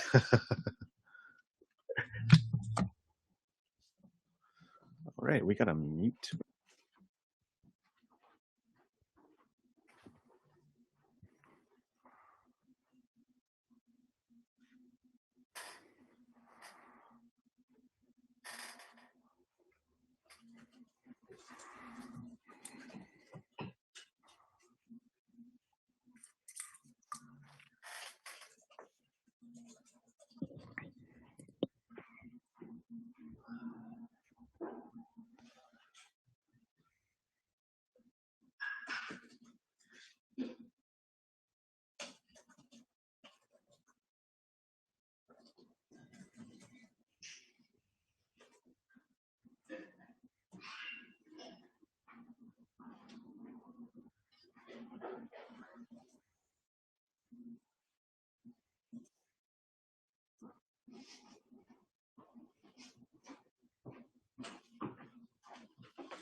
All right, thank you for your patience. Hydration is important, you know?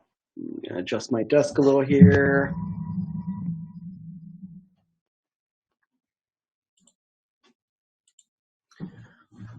Okay. So yeah, that's a decent place to take a little break in our Tinderbox adventure. I am going to put the URL of this particular one that we are running right now into the Twitch chat. So if anyone wants to see what I'm working from, that is the adventure right there. Now, granted, there were 3 other rooms on the top floor that I expected them to be going through, but that lockpick check was really good. So there's more to this adventure than we're going to experience tonight, and that's okay. I think a lot of times DMs, especially when you go back to what I was saying before about how they have this adventure, they have it written out, and they get really like rigid with it. Like they have a beginning, they have a middle, they have an end, and they have to go through those steps. And they feel like the experience is like lessened or cheapened if it doesn't happen.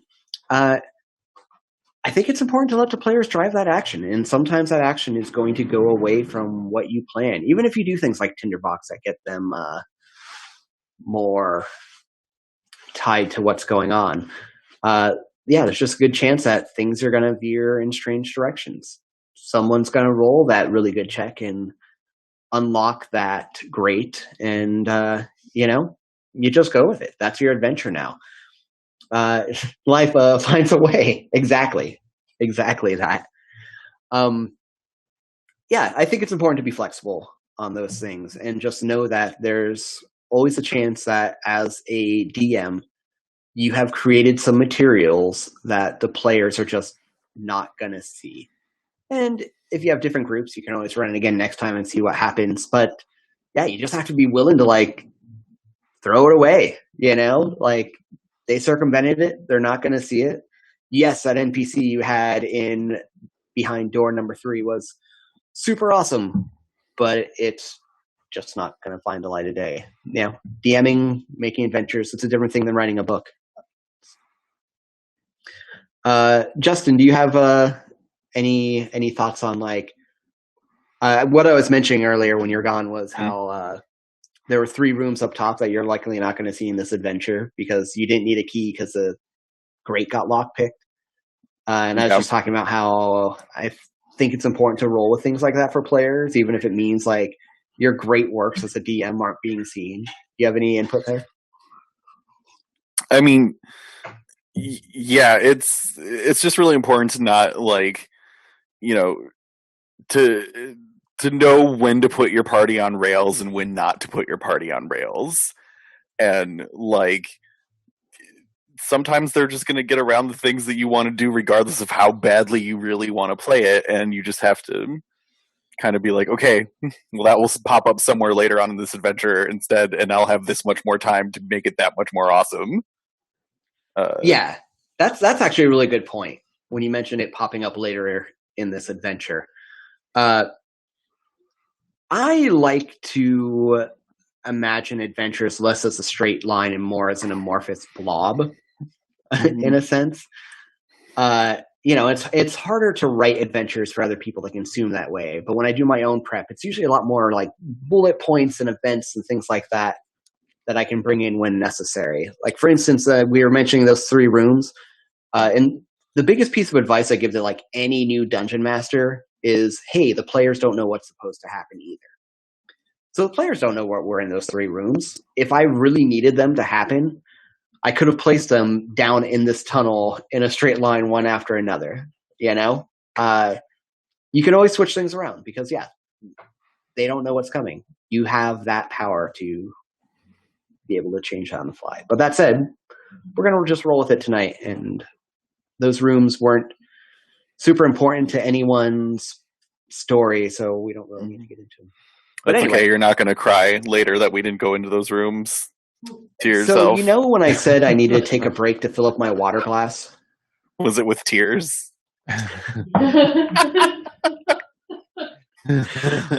Crumbling Keep were too proud to cry on stream. Justin, I That's called really miss professionalism. playing with you. Oh, I miss playing with you guys too. I know. Yeah, really. Hey, and that said, time for another plug. Wow. Yeah, Joeshi, that's like pretty much exactly what we just had here. We're like pretty much the same DM, I think. Another plug on Thursday nights.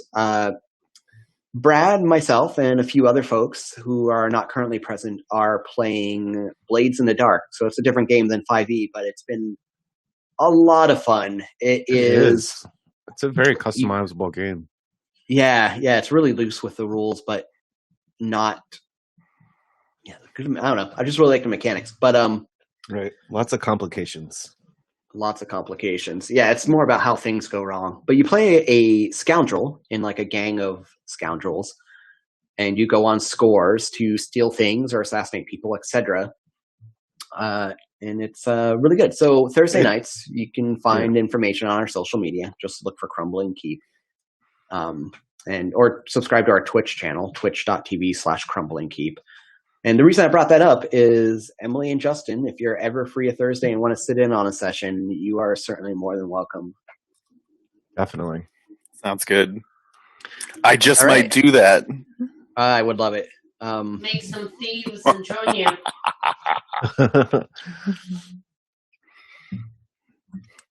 Yeah, it's fun because you have back to. I was just gonna say it's the game is fun because you play in a crew, and there's actual crew advancement in the game, and like you start taking over more turf in the city, and get access to cooler things, and it's pretty neat. Yeah. So it's not just character advancement; you actually get like a character sheet, so to speak, for the crew itself that you get to advance as well. It's really pleasing. And for a DM, once you get like the general rules down, it's really easy to run. Like you don't prep anything. It's just total you react. You react to what the players bring you. The players have like a surprising amount of agency in the game in a really fun way.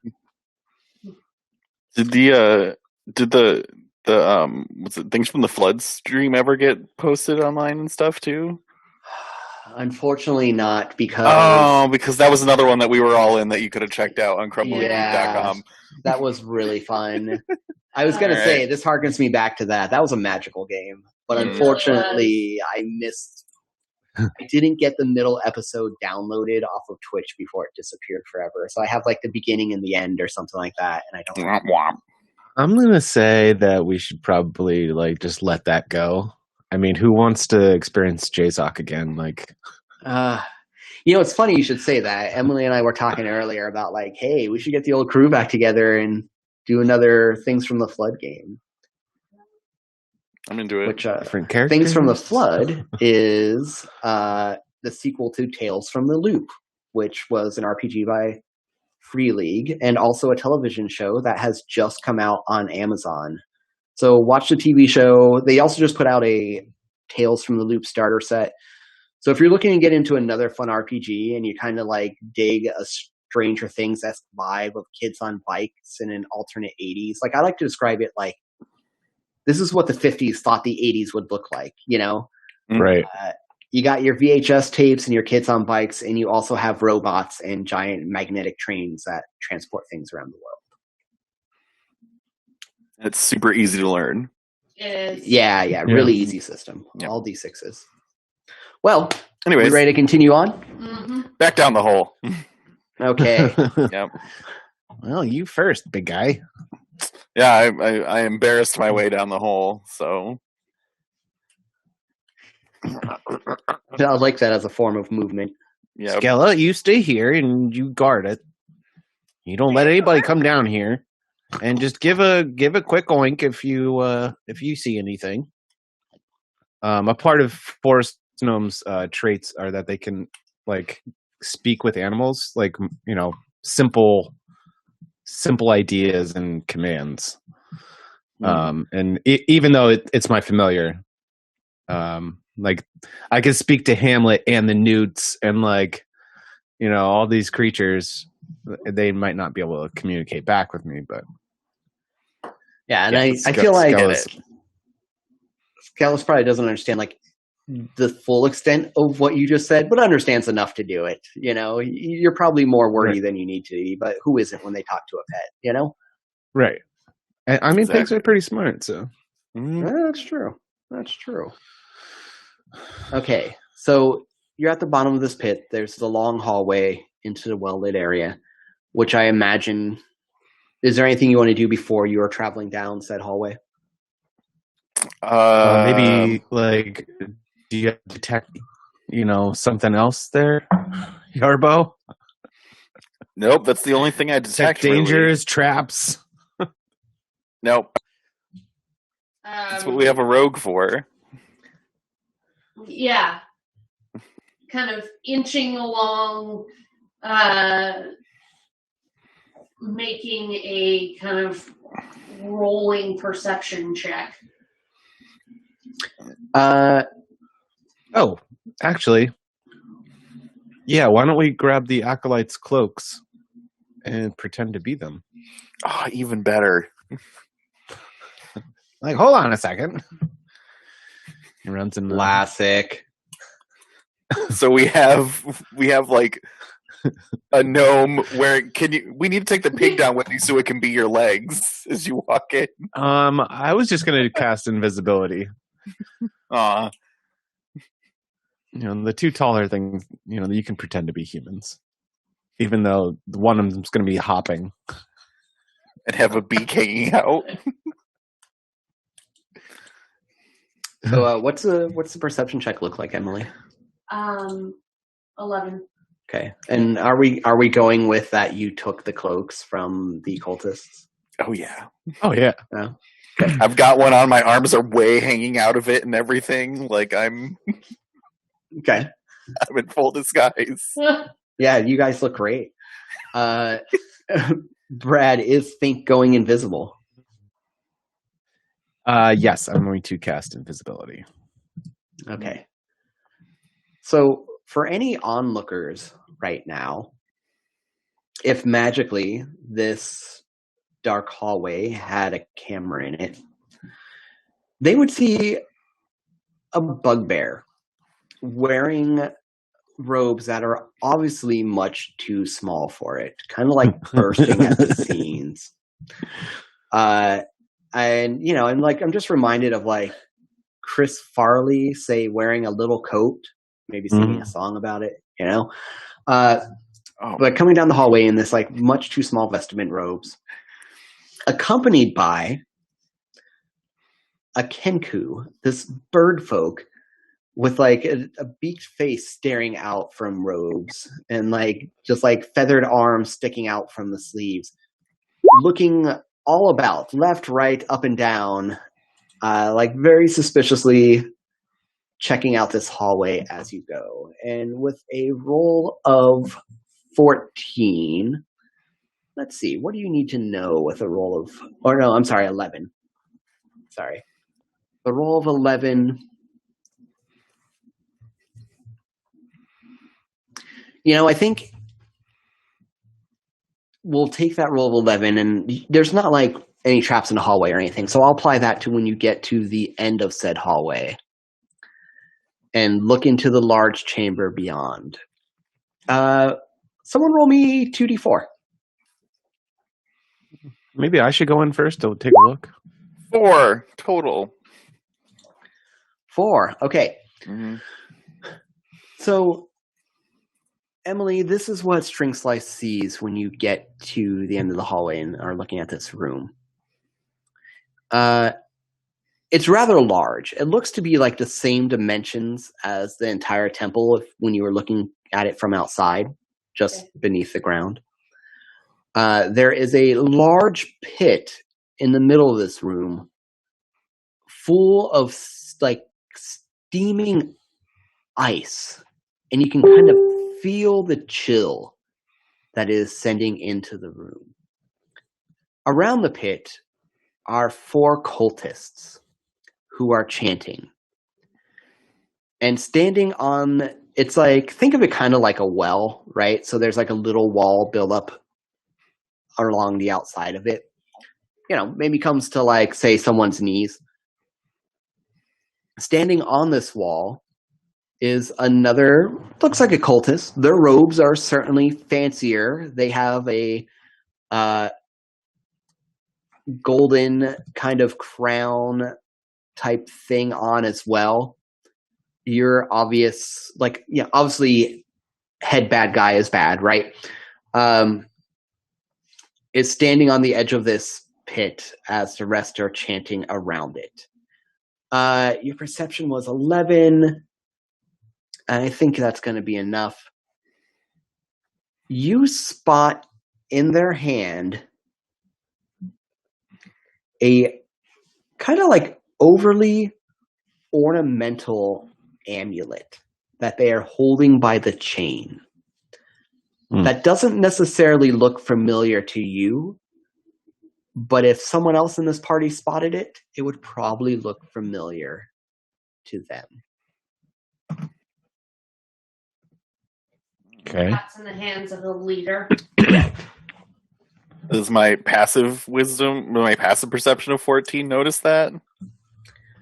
Man, hit me with passive perception. Okay, yeah, it will. You definitely notice it, and it.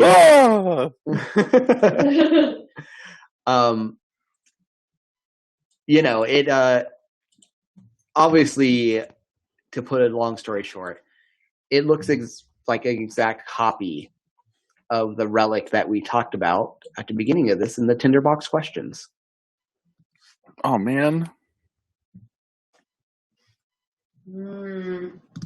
Twinsies.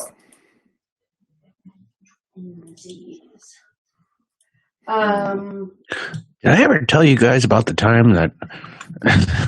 No, shh. I try to move and get caught up in this robe, and I'm like, oh, God, and shrug it off and like kind of shimmy out of it and leave it in a pile on the floor. Like, nimble. Only as we walk into this room do I realize that I have the spell Disguise Self. But, like, so as I walk in, I go, oh, right, I know that spell.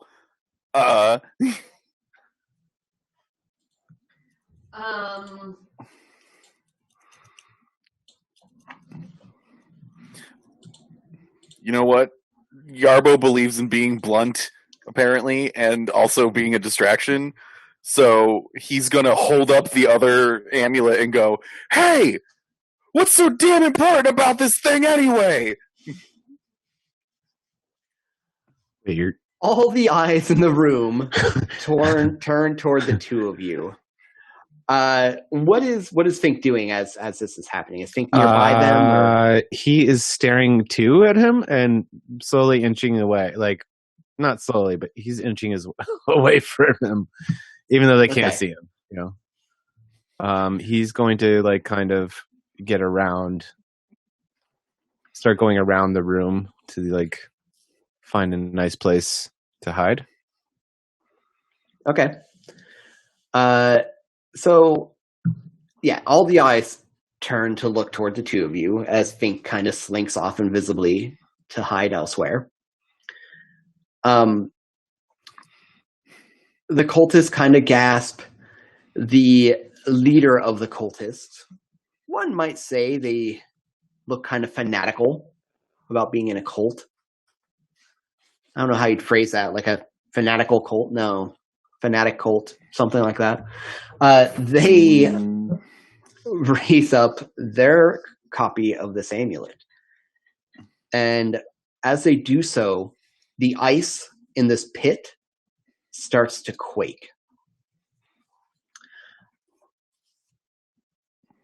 Splinters of ice spill out as a large form rises out of it.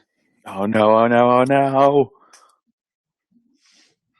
It looks, one might say, a little bit like a basilisk. No! But made out of ice. I did and this. Another benefit of Tinderbox Adventures is hearing the players be like, "This is my fault." It takes a few lumbering steps until it's entirely out of the pit. Should have said puppy. Stay Puft Marshmallow Man. Yep.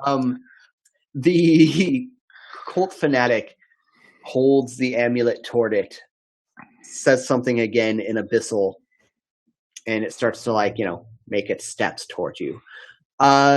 Let's do some initiative. Yeah.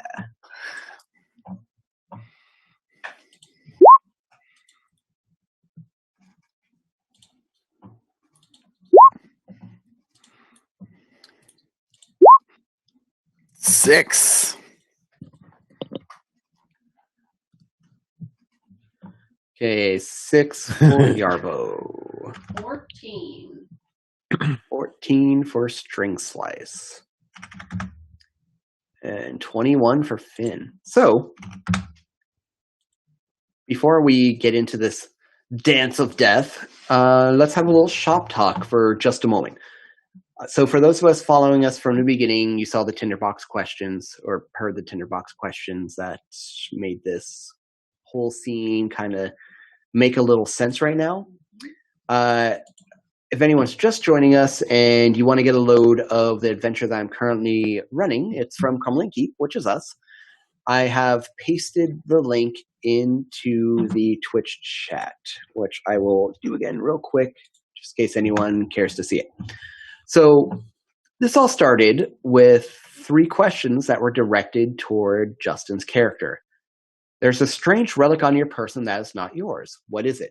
So that amulet that the cult fanatic is currently holding was described by Justin. So yeah, that's a part of the thing about a good Tinderbox question for me is it changes something that happens in an adventure later. So this is all what Justin described.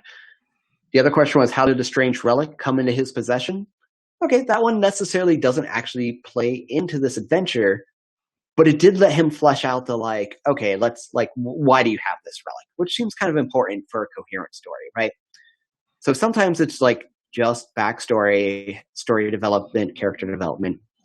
But finally, the third question Justin answered for me when we started this game tonight was, the night after you received the relic, you had strange dreams. What creature menaced you and what element was it made from? Justin said salamander and Justin said ice. Basilisk. I'm sorry. Started at salamander and then switched to basilisk. Right. So I got kind of salamander on the brain since then. It's okay. It's my B. So that said, making this adventure, I was originally let's say fire, water, earth, or air, and in the interest, normally I wouldn't tell the players this, but in the disclosure to the viewing public, the creature was going to be an elemental of that type, just shaped as the player said. There isn't an ice elemental. So we're going to use fire elemental stats and just replace every time it says fire with ice and make some kind of judgments on the fly of what that looked like. Cool. Just to give people an idea of what's happening here, Oh, that's the elemental I sensed earlier. That tracks. Bum bum. Okay, Oh. so that said, See, using my Starting expert this- tracking skills, I found it, guys. expert tracking skills, wandering around. So that said, Phineas, you're going to be up first. Phineas is going to once he's going to move to behind the cultists. So the way that they would see him is if they turned around. Okay. And he's going to cast fear.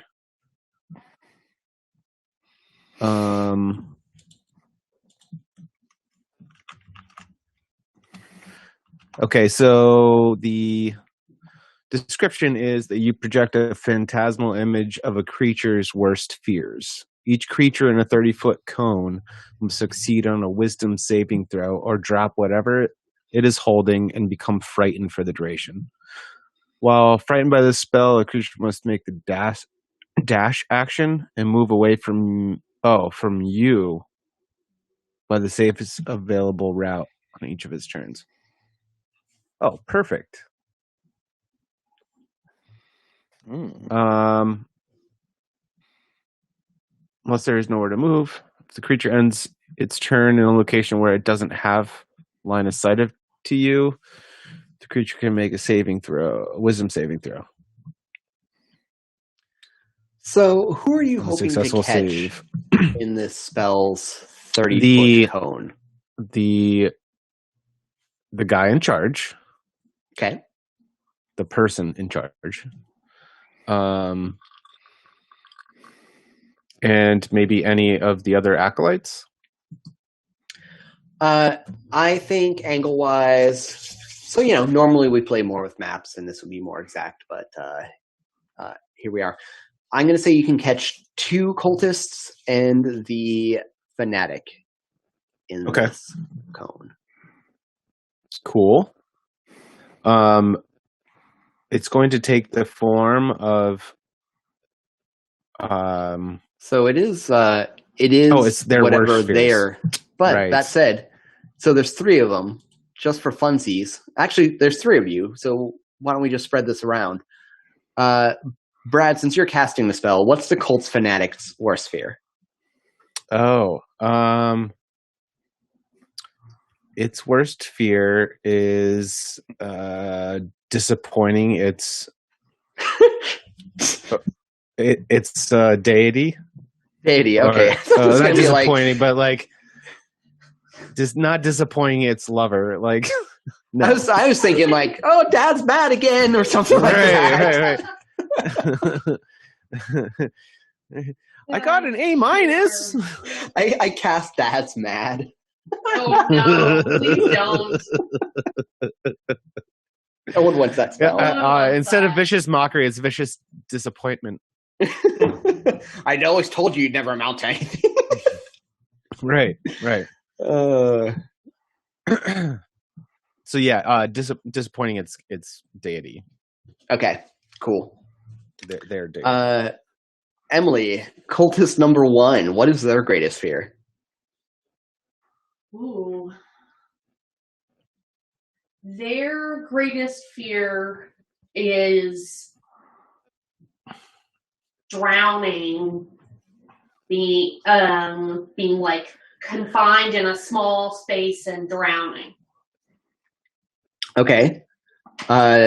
Justin, wow, this is fun. What's number 3's biggest fear? So number 3 starts getting all these terrible visions of its childhood and stuff, and realizing that his father, who was also gone and in a cult all the time, that he's now doing the same thing to his family, and he's realizing that he's become his father. So depression.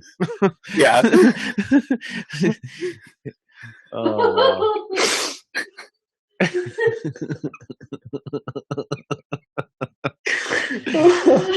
Okay. All right. Woo, that was good. Okay, let's make some saving throws. Welcome to D&D. Right. Oh, That's how Brad, we do what's in the the DC for 16? 16. Okay, so we'll start with the cult fanatic first. Oh god. Okay, cult fanatic is failed. Let's go for the cultist who is afraid of this enclosed space and drowning. Has failed even worse. Am I becoming my father? You are becoming your father. All three have failed. Oh, that's so amazing. So, Oh, that dude's definitely drowning with a 4. next up is the cultist turn. So, they all drop their effects. Okay, so I'll tell you what. Brad, I'm going to have you roll me a d10. Uh-huh. 11 and up, the cult fanatic drops the amulet into the pool of ice. 10 or less. D10? No, I'm sorry, d20. My apologies. Oh, okay. I was thinking 1 to 10 will be. So d20, 11 and up, this is going to fall in the pool of ice. 10 or down, it's going to fall beside the pool of ice. Okay. This is fun. Okay, so terrified is this cult fanatic. So terrified as he feels. Okay, great. Let's get into this here, right? I need to call my kids. This This is the woman, fanatic. He's Oh, right. I need to call my kids. This woman has spent her life in the service of a dark deity. The reason anyone does it, right? Power. She has felt helpless in her early life. She has known what it's been like to not be in control. And she found a path to that control through this dark deity and has done unspeakable acts that I will not speak because I'd have to think about them to appease it for decades, right? She's human, so we'll say decades. And she, through these acts and through the life she has chosen and through her service at this temple that she's obviously in charge of, has felt empowered, has felt in control of it, has felt, for the longest time that her deity favored her and that she was the chosen. And more so even lately, it has become even less about that and more so that she doesn't think about the deity as much. She thinks more so about how she is in charge, how these cultists and the ones that are upstairs would eat dirt, how she has sacrificially removed each of their tongues and how they have let her.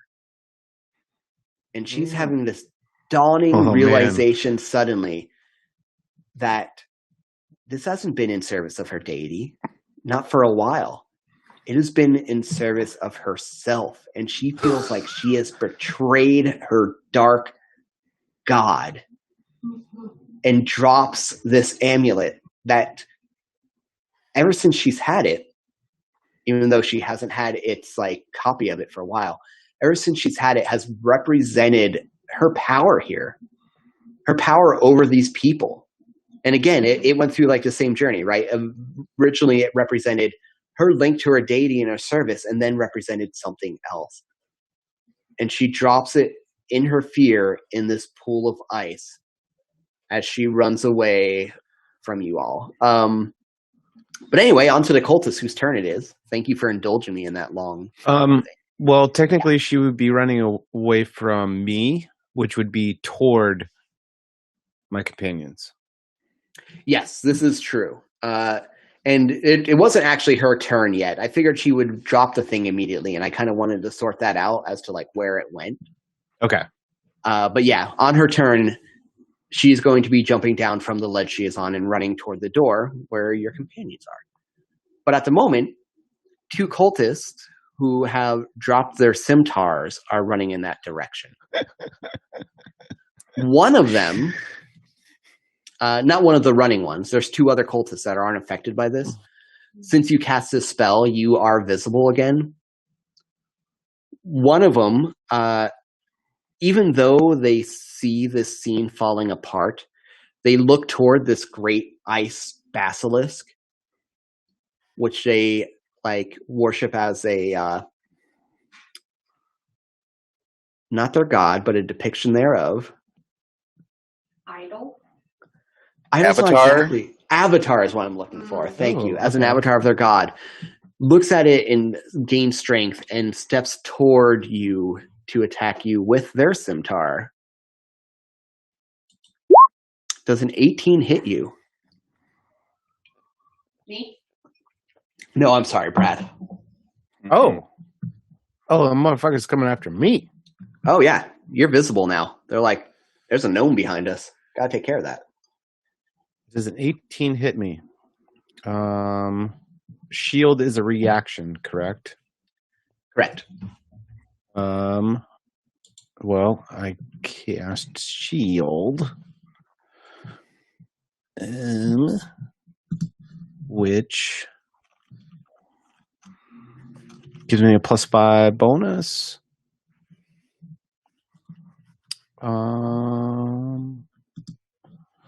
Which gets me all of, I think. Sorry, roll 20 kind of crashed on me. Yeah, I feel like Roll20 has been Slacking lately. well, seeing kind of the opposite, Well, seeing a lot of action. Oh, that's Yeah. true. It's. They're getting a little What am bogged. I saying? Thank you, Roll20. Yeah, Yay. they pretty much need Always. NSA servers right now in order to run.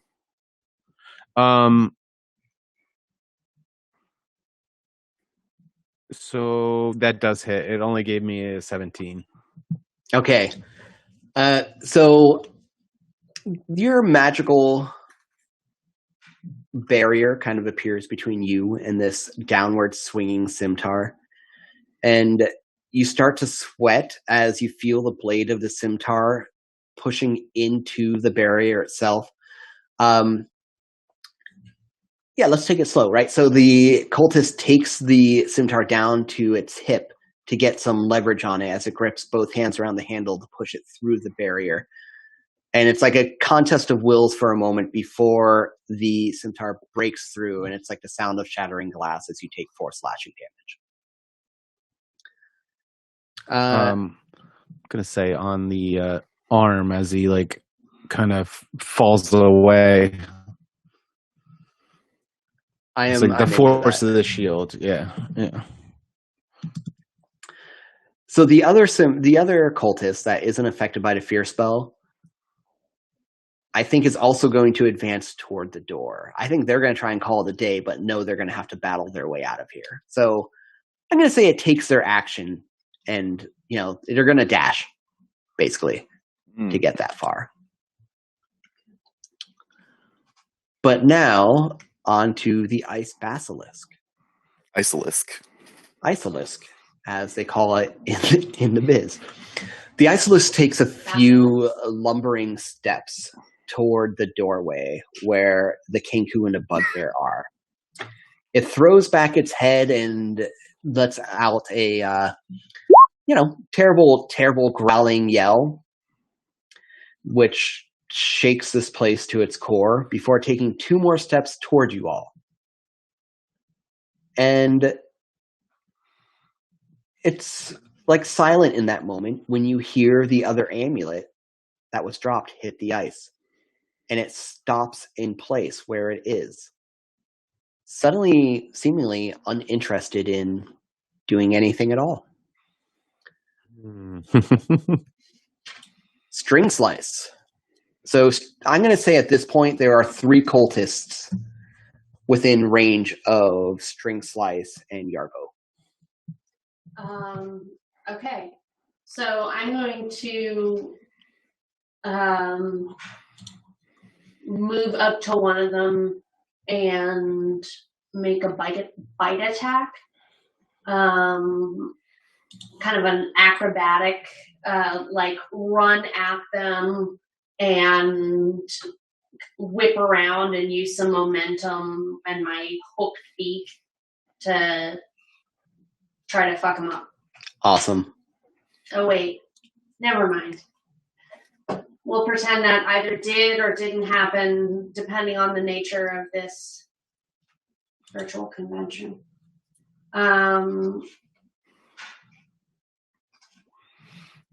This is... Damn. I doubt a 10 hits. That is true. They don't have the best AC, but it is a little better than a 10 with their leather armor. Yeah. Were you still attacking with your beak? Yeah. Okay, so their AC is a 12, so it wasn't like super far off. Using the leverage from your acrobatic roll, your beak pushes into their armor, and just far enough that you just taste flesh as you withdraw it. Like, you gave them the equivalent of a paper cut, right? Not enough to actually do any damage. And Yarbo is up. Oh shit. Actually, everybody that's afraid. I get to make a Constitution save, right, in order to maintain my concentration. Oh yeah, you were hit. That is true. Thank you for that. Mm-hmm.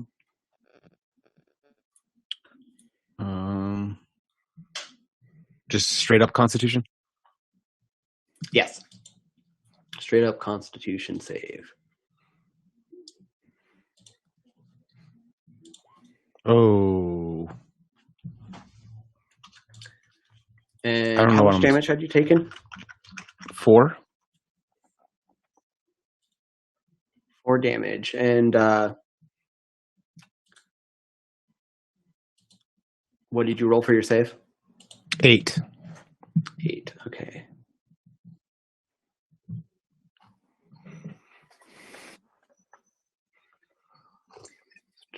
Okay, so yeah, you are going to fail that save, unfortunately.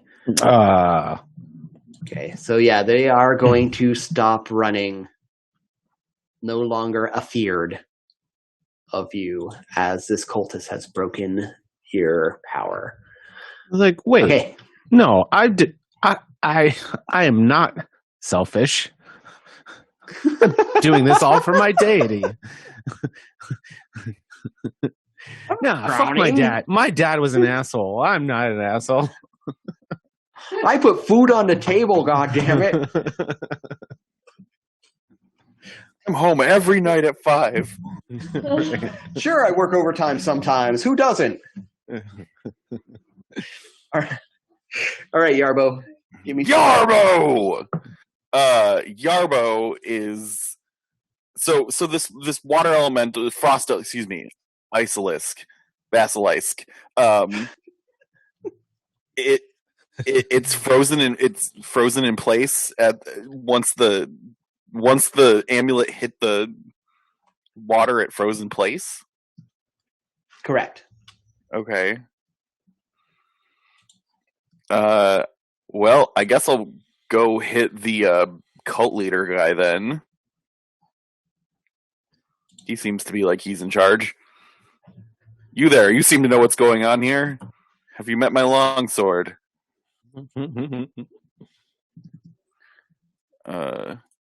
And I will longsword him a question about this.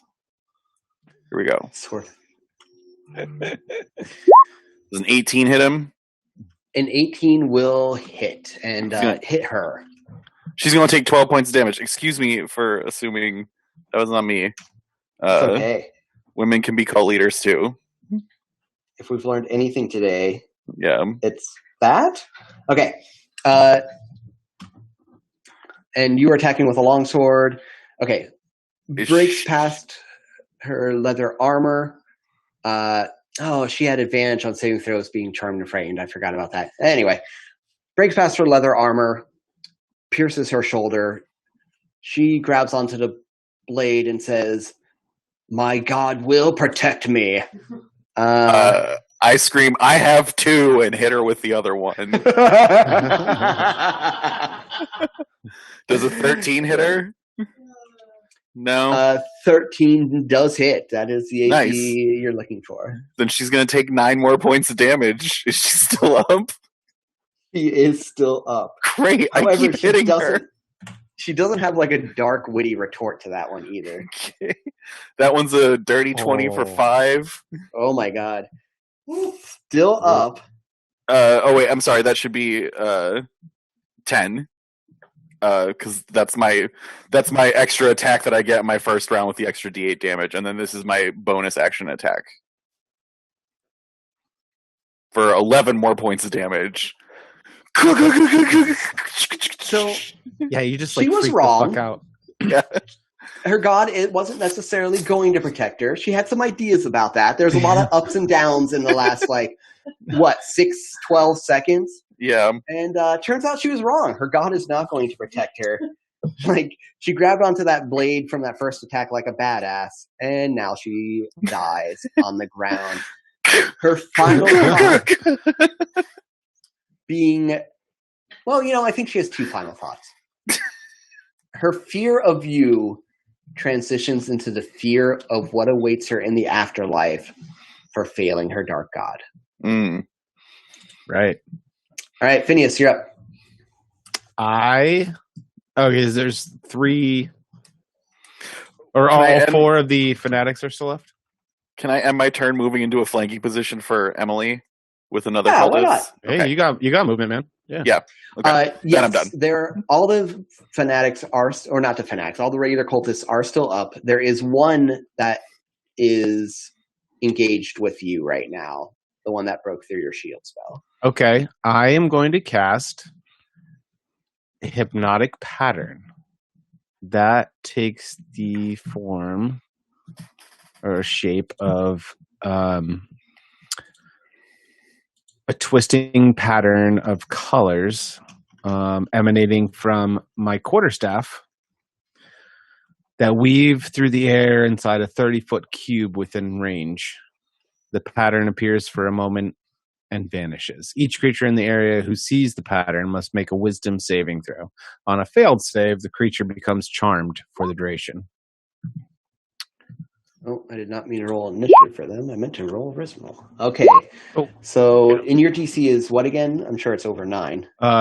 16. Okay. So, this cultist who was,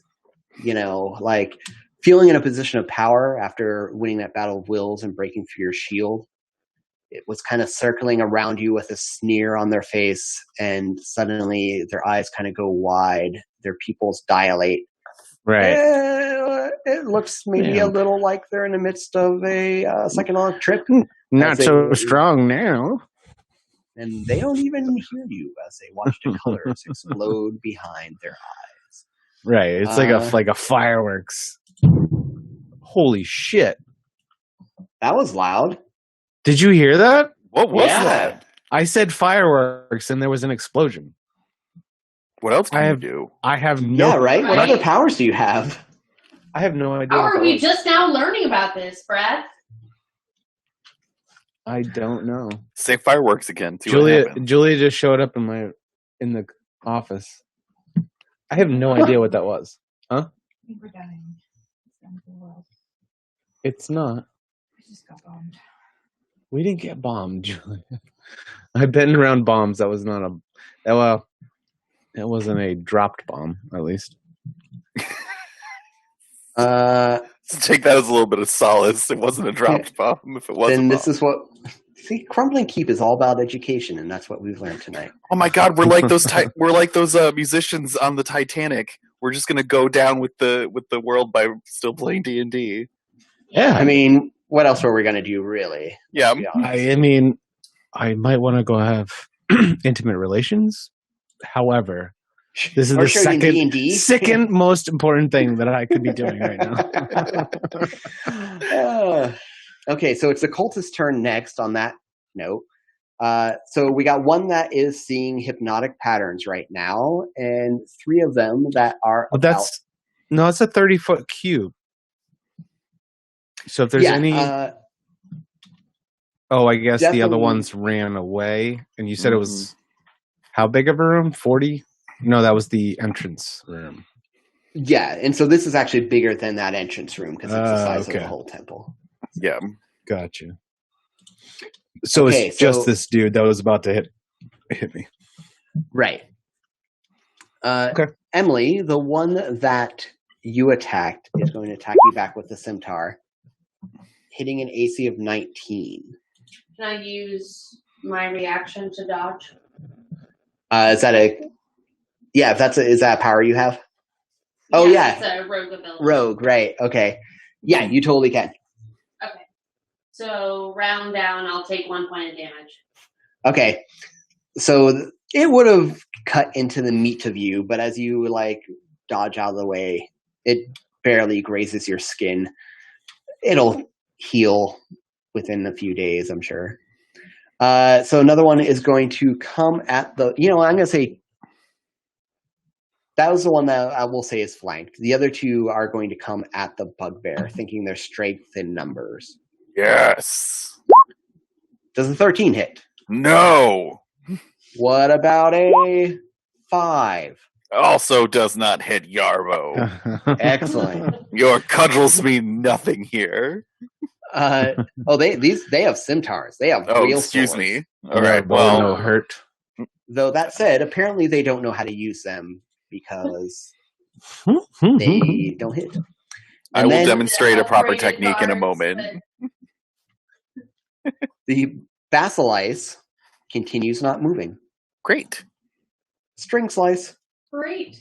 I'm going to, while the one who was flanked was kind of still reeling from the hit he gave me,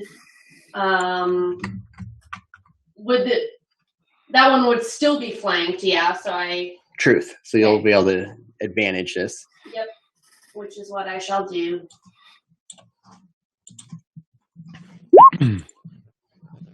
Oh, yeah. 19. That's going to hit. For 8 piercing damage. Which, with the earlier hit, that's going to be enough to kill that cultist. You stab it, it falls backwards into Yarbo and slumps to the ground. And Yarbo, it is your turn. I say, "Well done, String Slice," and then turn to face the two that are up at me and start doing big whirling attacks, and I start saying, "Now see when you swing what you want to do," and so I'm telling them the actual techniques they should be using to swing swords as I'm swinging swords at them. Right, lessons that they'll never remember Yeah. because they'll be dead. Right. Yet another teacher. Try trying. Okay, so You got to work on your teaching techniques. yeah. So on the one on the leftmost one, a 24 to hit for 10. Okay, yeah, that's going to do it. That's going to kill it. But I'll wait for your next attack right, and to then describe the aftermath. 9 into the other guy. Okay, so that'll miss. Okay, and then I will use my bonus action to do one more attack. An 18 to hit the other guy for 9 damage. Okay. No! You explain perfectly your technique as you cut down the first cultist. And as you get your attack ready for the second one and swing at it, it's almost like your little lesson sparks something in their mind, a remembrance, a life before they were a cultist when they were studying the blade. And they pull forth a kind of perfect block, textbook parry of your blade. And so pleased are they that the momentum that you carry off of that block and swing the sword around the other way, they're nowhere close to blocking as it comes from the other side, cutting into them for their exact amount of hit points at 9. Great. And killing them. I do praise the block as I hit from the other side, though. Good! They're very pleased at that. And I think since we have 10 minutes left And I think we all know how this encounter is going to go at this point. Yarbo! The remaining cultist that is seeing the lights right now starts to kind of try and catch them, right? And in doing so, wanders forward toward the pit, standing on the precipice of it. They overextend, trying to grab one of the lights that are only in their eyes, pitching forward, falling into the pit. And you know the sound effects they use in movies when people freeze really quick, but really when things freeze, there's no sound at all? Yeah, right. You hear that as... yeah, totally that. You hear that as this cultist gets surrounded in a cocoon of ice. Aw, poor guy. The Poor person. poor guy, as you tried to kill them repeatedly. I did not. I was scaring him. That's true. Yeah. That's true. You never actually tried to hurt them. That is true. No, only I did. Well, and string slice. So, with everyone dead, you watch as the basilisk, quickly begins to melt.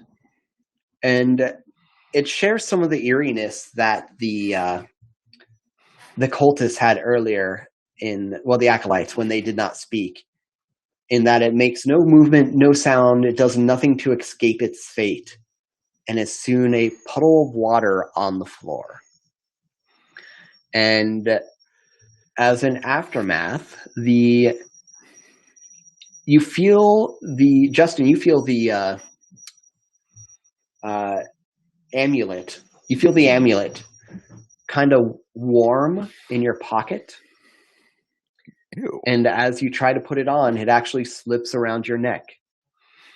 Ooh. And so, like, another little behind the scenes look on some of the things that just happened there. That amulet could have actually been used to control the basilis. And the reason it stopped moving was because the other amulet that could have done so fell away from the person who was using it. So the way the adventure was written, you could make it like a contested arcana or religion check versus the cult fanatic to seize control of this basilis. Instead. Cool. But upon its death, the amulet you have turns into, basically functions as a ring of protection +1 now. And Cool. That's the adventure. Yeah, I had a lot that. of fun with this. Yeah. That was a good time. I like it. I mean, I'm not sure if it's just the fact that we were all together again, or yeah, I'm sure that goes a long way. Yeah, these were also very fun characters. And yeah, absolutely. I am going to save Phineas Finkelfaden because I've never played on Illusions before, but he's pretty fucking fun. You did a great job for never playing an illusionist. Yeah. Well, thank you. I mean, I just used every illusion spell that I had. I mean, but like a lot of times when people play something that's not like a evocationist or necromancer wizard, it's like, you know, like what do I do? Abjuration. I abjure at it, I guess. Like, right. You know, which abjuration wizards are also really fucking cool. But yeah, I almost played that, but yeah. Yeah. No, I wanted to like. He's used to trying to like trick people in order to like avoid situations and, you know, take care of nature. Yeah, his friends, like pretty much every animal he comes across. Oh, look at how cute! It's just Timberland rattlesnake. Oh, you know. Yeah, I think the thing about illusionists in general is like you got to role play them. You know. Yeah. Right. Like, otherwise they're boring. You got to give that descriptive nature. And I personally like that in all magic. Like, yo, what does your magic look like? What is a magic missile? Exactly. Like? I mean, even just a fighter. Like, what does your fighting style look like? Like, oh yeah. You know, Yeah. You know, the beads of just about- sweat. Like, are you Mhm. like swapping spit as you like pummel this person? You know? Mm-hmm. Yeah, I often like to, like, you know, the argument over like, oh, role playing versus combat driven game. I'm like, they don't have to be two different things. Combat can be role play. Exactly. Like, Yeah. what do you exchange while like in the heat of battle? Like, what words do you exchange? Mhm. Do you fucking talk shit, or are you just silent? You know. So, hey, folks, we got about 5 minutes left. If anyone in the chat has any questions about Tinderbox Adventures, this particular adventure, other names for my mustache, or Crumbling Keep in general, or questions for Justin about the world of professional DMing or anything like that, feel free Or to just shoot. life in general. Any you know? Yeah, life in great general. any Like, what do great you wanna gnome know? names? Yeah. Right. Like let's talk How does a nuclear Let's reactor chat. work? We'll Mhm. come up with an answer. I don't know Magic. if it'll Yeah, be we'll make one right, up. but Are we Nuclear going with magic. lightning for the mustache, I think, yeah?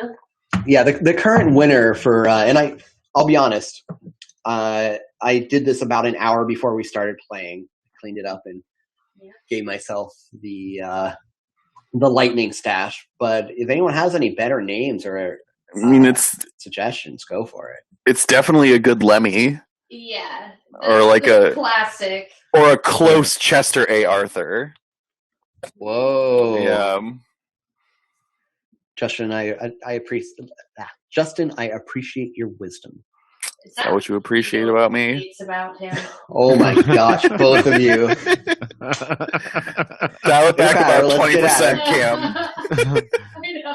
So if you don't ask Oh. questions, we're just gonna make Letterkenny references for the next 4 minutes, y'all. So it's your Yep. life. You choose how it Berta.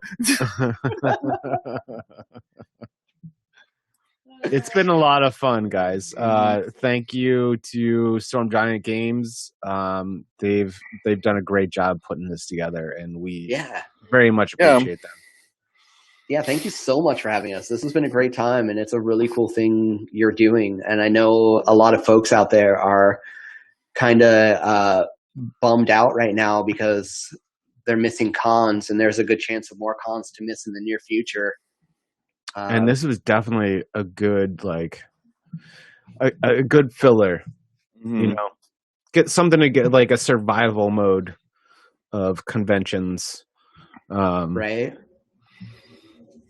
We all need to maintain our social, you know, butterfly ships. Yeah. But and it probably smells better than an actual convention. It's really true. I can assure you that's only because you can't currently smell me. So, I mean, I've been drunk for days. I'm sweating liquor here, guys.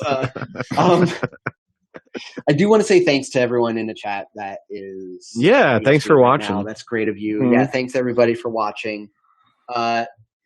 Here is a nice, like, big blanket dump of places you can find Crumbling Keep stuff in the chat there. So if you want to find any of the other things we do, check it out. Sorry, it's not formatted better. Mm-hmm.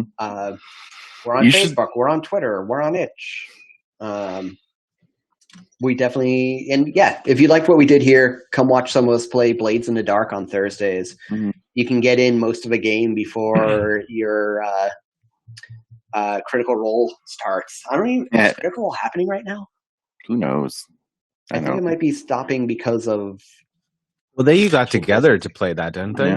Yeah, that's what I'm saying. Exactly. I mean, they're more than capable. They got the money to play remotely. Oh, it is paused. Yeah, so yeah, I think it'll do some of the magic for them. So, I mean, granted, I played in this game. However, if you are looking for something to watch, you should totally check out the Conan game that we all played. Oh yeah, that's on the that Twitch. game. Yeah. That game was ridiculous, and particularly the sessions when Emily wasn't there to keep us in check. Yeah, things went awry. Things went awry. Off the cliff. Whenever Emily wasn't there, it just went sideways. Yeah, the thief character you played, Emily, was so good. Yeah. And Anyway. a plug that's not us, but I will say my two favorite fantasy RPGs are D&D and the Conan Adventures in an Age Undreamed Of. So feel free to check out Modiphius. We benefit nothing from that, but damn, I love it. It's so pulpy and so absolutely. It's really, really fun. I think it's one of the most engaging character creation processes. It just makes it happen really naturally. So yeah, super good. Like, just check out what Modiphius is doing in general. They just make good stuff right now. Yeah, they really do. Modiphius and Free League, anything they do. Yeah. Noah, enjoy that ice cream. Man, I haven't ice cream in forever. Next Wait, time there's ice cream. Who's got ice cream? Noah's going to get ice cream because Noah thinks they're better than us. No one told me there'd be ice cream. Noah, I'm sorry I yelled. I want ice cream too. Just don't go out to an ice cream shop and stand 2 feet behind, 1 foot behind the other customers. Right. Get your ice cream and keep your responsible social distancing. Right. Stay safe. Stay happy. And that goes for all of you. Stay safe. Yep. We all don't touch yours or anyone else's faces. Oh God. So bad at that. It's anyway, we are Crumbling Keep. We love you. Thanks for watching. And how long do we have left, James? You've got 15 minutes left, but you don't have to take it. I'm sorry. I thought it was 7:30 and not 7:45. Oh, I am the worst. If you feel wrapped, you feel wrapped. That's all right. You do what you want. Oh, I mean, we could bullshit, Remy. Yeah, I mean, I can dance. If people have questions, if you're gonna please address them. I mean, well, I would actually be happy to show off a few more Crumbling Keep releases. Yeah, go ahead, do it. I'll come back. I'll come back and annoy you again here in like 12 minutes. All right. Right. All right. Hey, everybody. Was that God? Because I did not see anyone. I just heard this voice. Yeah, no, it was. I just saw a giant letter R. Ominous voice. Ominous. ominous. Yeah. So, let's talk about balsams and bombs. So, at one point in time tonight, Fink, Brad's character, mentioned goat root, which is one of our balsams and bombs that it makes a great stew. Just saying, it makes a great stew. So the idea behind balsams and bombs is that the idea behind balsams and bombs is I wanted to put the herbalist kit to use, and I just felt like they're good for. Seriously. Yeah, like, who's using it? And I feel like maybe for making healing potions, I don't know, but it doesn't feel like it really gets enough play.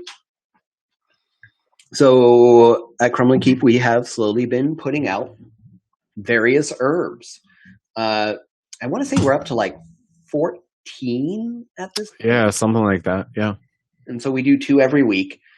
As part of our ongoing releases. We do 1 free and 1 on our Patreon to thank our Patreon supporters. Recently we put out goat root. And so my idea for the balsams and bombs was I didn't want something as powerful as magic, right? I didn't want herbs that could replace magical spells. I wanted something a little more subtle than that, but I still wanted them to be useful. A caveat, James doesn't like magic in general. He also doesn't like handing out experience points. But that's another story. I will admit that I do like things to be low magic, and that might have something to do why I like the Conan game. Magic is dangerous in it. But that said, we live in a D&D world, and magic's a thing. But yeah, so goat root is magic all alternative. Of them have, magic alternative. So all of them have like this kind of like stat block up at the top. chance of being in a shop. If you have herbalist shops in your world and someone goes to one and someone's like, oh, do they have this? It's an easy way to roll a D100 and find out. If people are gathering it out in the world and want to sell it to make a buck, the selling price per dose is how much they can sell it for. And the buying price per dose is how much they can buy it for if an herbalist does have it at the shop. If it's found out in the wild, common harvest is how much they would find. You might notice I like random dice rolls for these things. Habitat is where in the world you find it, so you can place it in your world. So if there's like a certain herb that players are looking for or something like that, it gives you a little direction for that of like where they can go to find it, right? Right. DC to identify. Some herbs are easier to tell than others. Just like in real life, some mushrooms have look-alike mushrooms. Is it poisonous? Is it edible? It's a fine line. Goat root, I wanted it to be easy, so it's a nice DC 7 nature. And then keywords just kind of give you like a real quick blast of like, what is? Appearance and method of preparation are largely, I think the kids these days call it fluff. It's how you describe it in your games. And method of preparation will have, for some things at DC, you need to prepare a tincture or whatnot from the herb. Goat root was pretty easy, so it didn't have goat root. Just you chop it up and you throw it in this pot, right? Yeah, with water. You make a stew, exactly. Right? Yeah. But some of them have like, it's a DC 14 herbalism check to make this thing, to make it useful. So that's where the herbalism kit comes in. Effects are what it does, what makes it useful. And goat root is like, I don't know, I just kind of like it. It sounds comforting. Instead of just losing one level of exhaustion, it loses 2. Negative side effects and addiction didn't come into play for it because, it's goat root, right? But that said, go ahead. You eat too much of it, you turn orange. You become our president, apparently. Or is goat root more like a turnip? Honestly, I kind of imagined it like a parsnip, kind of sweet, stew like. Okay. But the negative side effects and addiction do come into play for other things. One of which I just made. I'm trying to remember what it was. Was it the poppy type thing? Oh yeah, that one's not formatted yet. I just edited that. I do a lot of editing for my partner. That's really true. So that said, let's look at Balor's Glass. So this one was one of our Patreon exclusive ones. So hey, feast your eyes on that. But this one was definitely a little more. If I were to say that there's an inspiration for this, it would be a YouTube video of Alex Jones talking about time wizards doing drugs in their temples. I'm not lying. That's really where the inspiration came from. It was a mess. Awesome. But anyway, I kind of like the idea of time wizards doing drugs in their temples. So this one had negative side effects and addiction. Smoking Baylor's grass, there's a possibility of becoming addictive if you fail a wisdom save. So there's rules for the addiction there. And it has a little chart because smoking it has random effects. So our Bossums and Bombs is everything from like nice, wholesome things like goat root to time wizard drugs like Baylor's grass and kind of like everything in between. There's healing herbs, there's herbs that help with disease, and there's herbs that let you see distant futures. There's mushrooms that look like other mushrooms, one being fatal, one being sustenance, That's where the whole dice rolls, DC to identify come into play. Like, hey, you didn't roll that well. You think that you just found some nutritious mushrooms, but they're really hallucinogenic. So have fun with that. Yeah, and if you look through them, you notice like generally they don't have effects that are going to like beat out a potion. You know, they're meant to be subtle. I think one of my favorite ones so far mimics the sleep spell in a sense, except that it takes like up to 20 minutes to take effect. You don't know how long the person's going to be asleep, and there's like only affects the person that's ingesting it. So while they can have some cool effects, there's caveats, right? They're not exact. It's herbs. Like I like to think of magic as a science and these as an art or something. So we have also been going back to that conversation I had earlier about random encounters. We've been trying to make random encounters that have stories behind them. And this was the first one we released, A Party of Ogres. And they all have like little classifications at the beginning. The categories, I've made various categories of random encounters, like enemies. And enemies are like what I think most people think of random encounters. This is something you're going to fight. But there's also nature, things you might just experience like in nature, such as natural features, wild animals, things like that. And civilization, which I think are some of my favorites. Who are the people you meet on the road? Who are the travelers you meet? Right. A patrol of elves, you know. A wandering merchant. Yeah, exactly. So A Party of Ogres, category, time of day is like some of them are more nighttime, some are more daytime. How often can it happen? Some of these are repeatable.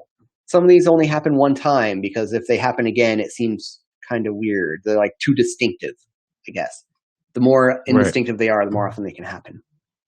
Weight, which I have replaced with frequency as of late because I think it's clearer.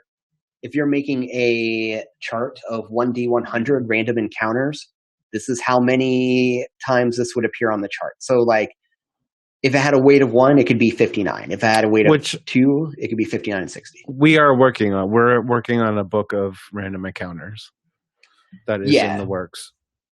Once we collect enough of these, we're gonna have the charts for you and everything like that. It's just gonna takes time to get there.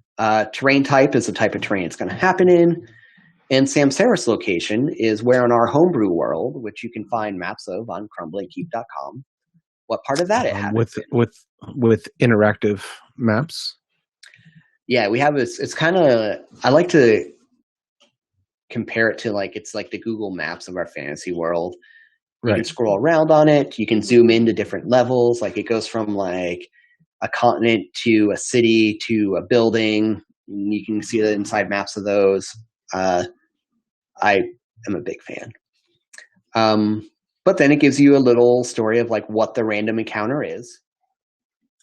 And finally, that has some relevant stats. This one I need to edit because it was supposed to say the poison condition, not the intoxication condition, because that doesn't really exist.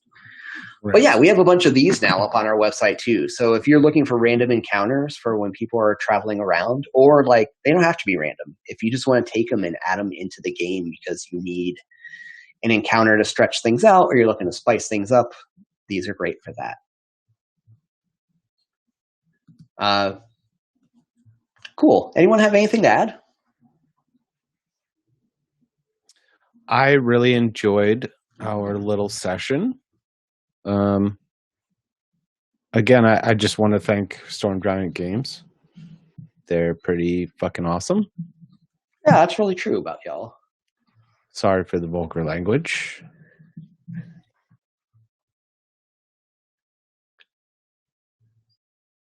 Oh, you did say that. You did. We were given 2 rules going into this. Yeah. James, you're a jerk. You ruined it. We'll never invite it back again. Damn. Well, we got like 2 minutes left. Is there anything that you guys want to share to wrap up? I think we should kind of do a little back and forth with you. Oh shit! Yeah, you got to talk. Here, I need to see this too. Okay, what do you want? We really appreciate you guys. You've done a wonderful thing here. I think that over the next 2 months, we might likely have another something like this. We're all going to be pretty stuck in where we are. Yeah, we're going to be stuck for a minute. Yeah. Exactly. And I hope to continue our interactions. Yeah, me too. And I think like we were talking about this with one of the other creators earlier this morning, where like, you know, you see these when they're not normally streamers particularly, but you see all these people on, you know, with really cool D&D Instagram accounts or Twitters or things like that, and they're like not even human beings. It's like, that's a stack of goblins wearing a trench coat somewhere doing that. Like, who knows? Right. And then you see him and you're like, that's a person. And then you're like, wow, like you just like instantly you're like, well, I already knew we liked the same stuff, and now that I see that you have a human head, I think we could be friends. You know what I mean? And it's a really cool experience. Really true. Because I've been like watching your Instagram account, but like, you have faces. Who knew? You know? You're not an evil Chinese shell corporation. That's great. Right. Exactly. Which was like really what I expected. So thank you for like. I didn't want to be the one to say it. A lot of people say that even after they meet me. But yeah, that was it was really awesome. And we didn't know, you know, anything about how to stream anything until Logan figured out like half of it yesterday, and we figured out the rest of it as we went today. Tough. Yeah, you're doing great with it. So seriously, technical difficulties are usually norm, and you guys are doing great. Well, you all had really nice setups too, and I saw your other stuff on Twitch, and it's usually it's prettier than this. You have all of your nice frames and everything, but yeah, it was great. It was great having you all engaged and set up and with your own funky backgrounds and everything. So like, it was perfect. It was perfect. And we'll have that. Thanks again so much for inviting us. We were thinking of, you know, initially it was a list of stores that people could check out, and then it was a bunch of streams, and then last night I made a Discord. But like, go on that Discord and hook up with us, and you know, make sure that we stay in contact however we can, and we'll just continue to support each other because we're all equally stuck at home. So yeah, totally. We are. And let's entertain each other. I saw you guys pushed out some links on the Twitch stream. Feel free to share those in the Discord as well. There's some people in there that are kind of hanging out, and they'll last a little bit longer in the Discord, and instead of that is true. Not being there if someone refreshes their Twitch stream or anything. So feel free to push those out onto there so people can see them and interact with you guys also. Yeah, and share links to your, you know, where people can pick up the content you shared today and stuff. Okay. Yeah, totally will do. Yeah, thank you. I definitely didn't think about double dutying to Discord. Cool. Well, awesome. It's been great. Thanks again. You're welcome. Yeah. I'm going to end the stream because it looks like other people are already trying to show up. Did you see that sneaky person show up? Yeah, totally. I'm gonna end the stream. And thank you all so much. Thank you. Thank you. See you.